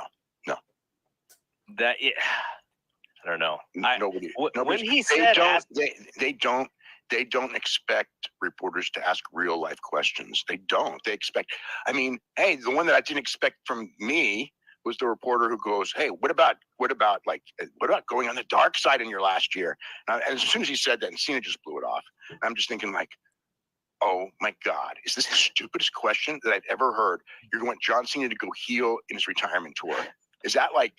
I agree with Dave, man. A lot of those questions were fucking dumb. They were so stupid. 100%. You know, I mean, I see stuff every day from people where I go like, you got no freaking instincts when it comes to this business. But boy, that was a different level. You know, It's like I was thinking like, man, wouldn't it have been great for Bruno to go out as a heel, you know? You got no instincts, Dave, talking. Oh my God. I guess I don't understand what they're doing at these press conferences, because how do they not have like John Pollock and Brandon Thurston and John Alba like wanted posters? Like just because why don't they have wanted posters for them? Just inside going like, okay, don't call on these guys. Like if this is what they want to do, I guess look, because they're not afraid of these tough questions. You guys are just fucking idiots trying to do gotchas all the time. And you guys think it's cool, fed evil. Like they just expose themselves all the time. If they didn't want them there, they would not let them there. So it tells me that they do not want the reputation of banning real reporters from those things. But then at the same time, you see those guys and you go to John and you go, okay, you're telling. Well, John Cena doesn't know this. They would know it, but John Cena but you got to prepare the guy. You got to tell him, hey, there's 3 guys here who may ask you about Vince McMahon. Be ready. Maybe they fucking did. Like, why are you bro? You're sitting there trying to convince Meltzer that his lie isn't real. Pretty much, like, yeah, they probably did tell him, look, you might get asked about fucking Vince, so don't take Dave's word for it. Where he's like, absolutely not. There's no way they told him. Tony Khan. Well, he was as ready as he was going to be. He said, oh my God, we got a fantabulous super chat here. Shadow Bat Ash for $20. Oh my goodness. Thank you so much. I hate when fans and pro wrestling media says a wrestler got better or improved when they moved to another company, especially when they wrestle the exact same. The wrestler didn't change, just the environment did. Yo, exactly. That's a round of applause there too, because do you guys remember when fucking Ronda Rousey left, like just showed up at Ring of Honor randomly? And then she did an indie first, and then she went to Ring of Honor. And in the indie match, she got suplexed on the back of her fucking neck. Whatever. I don't hold high angle suplexes, whatever. We grew up on that shit. But she did. She got slammed on the back of her neck, and all these marks were literally going, wow, not going to lie, Ronda, not in WWE, can actually cook. She was doing the exact same moves. The only difference was fucking Marina Shafir dropped her on her head or whatever, doing a fucking suplex. Literally, that's the only difference. And yes, I hate that shit too. Hate's a strong word, but I vehemently dislike Ash. I couldn't agree with you more. It should be stated more. Like, these people. Okay, so it goes the other way too. Mace and Mansoor are going to debut in Ring of Honor. People are going to shit on them inevitably and be like, oh, they're not even that good. It's going to happen. But I hate that shit too when like Ronda goes to the Indie or Ring of Honor and someone drops on her head and they're like, oh, she can really actually go. Look at her wrestling. It's like she was doing the same moves. You guys don't watch. You clearly just don't even watch the show. So yeah, that's why I got these motherfuckers mad at me, hacking me during the live broadcast, because dude, I actually watched the shit. I know what I'm talking about. And thank you so much for this super chat. I appreciate you very, very, very, very, very much, Ash, for being here. Let's finish Dave here. There's 27 seconds left of this nonsense. Then we're playing a flute. I mean, I thought he actually handled it. In there goes like I've already talked about it before, and go look it up. The Howard Stern interview. Go look it up. Tony Khan. Go look it up. That's what it's pretty much was his answer. So I guess Stephanie Vaquer is going to be on the tour tomorrow, right? Stephanie Vaquer is going to be introduced on the show tomorrow. Yeah. So yeah, that whole what a week that turned into. And Dave having to cope yet again.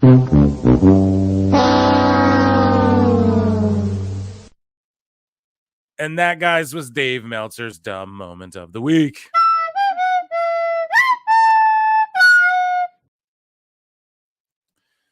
Guys, I want to thank you all so much for being here with me. The tried and true day oneers, the newbies, all of you alike. Thank you all so much. Like, it means the goddamn world to me. You guys turn out in droves.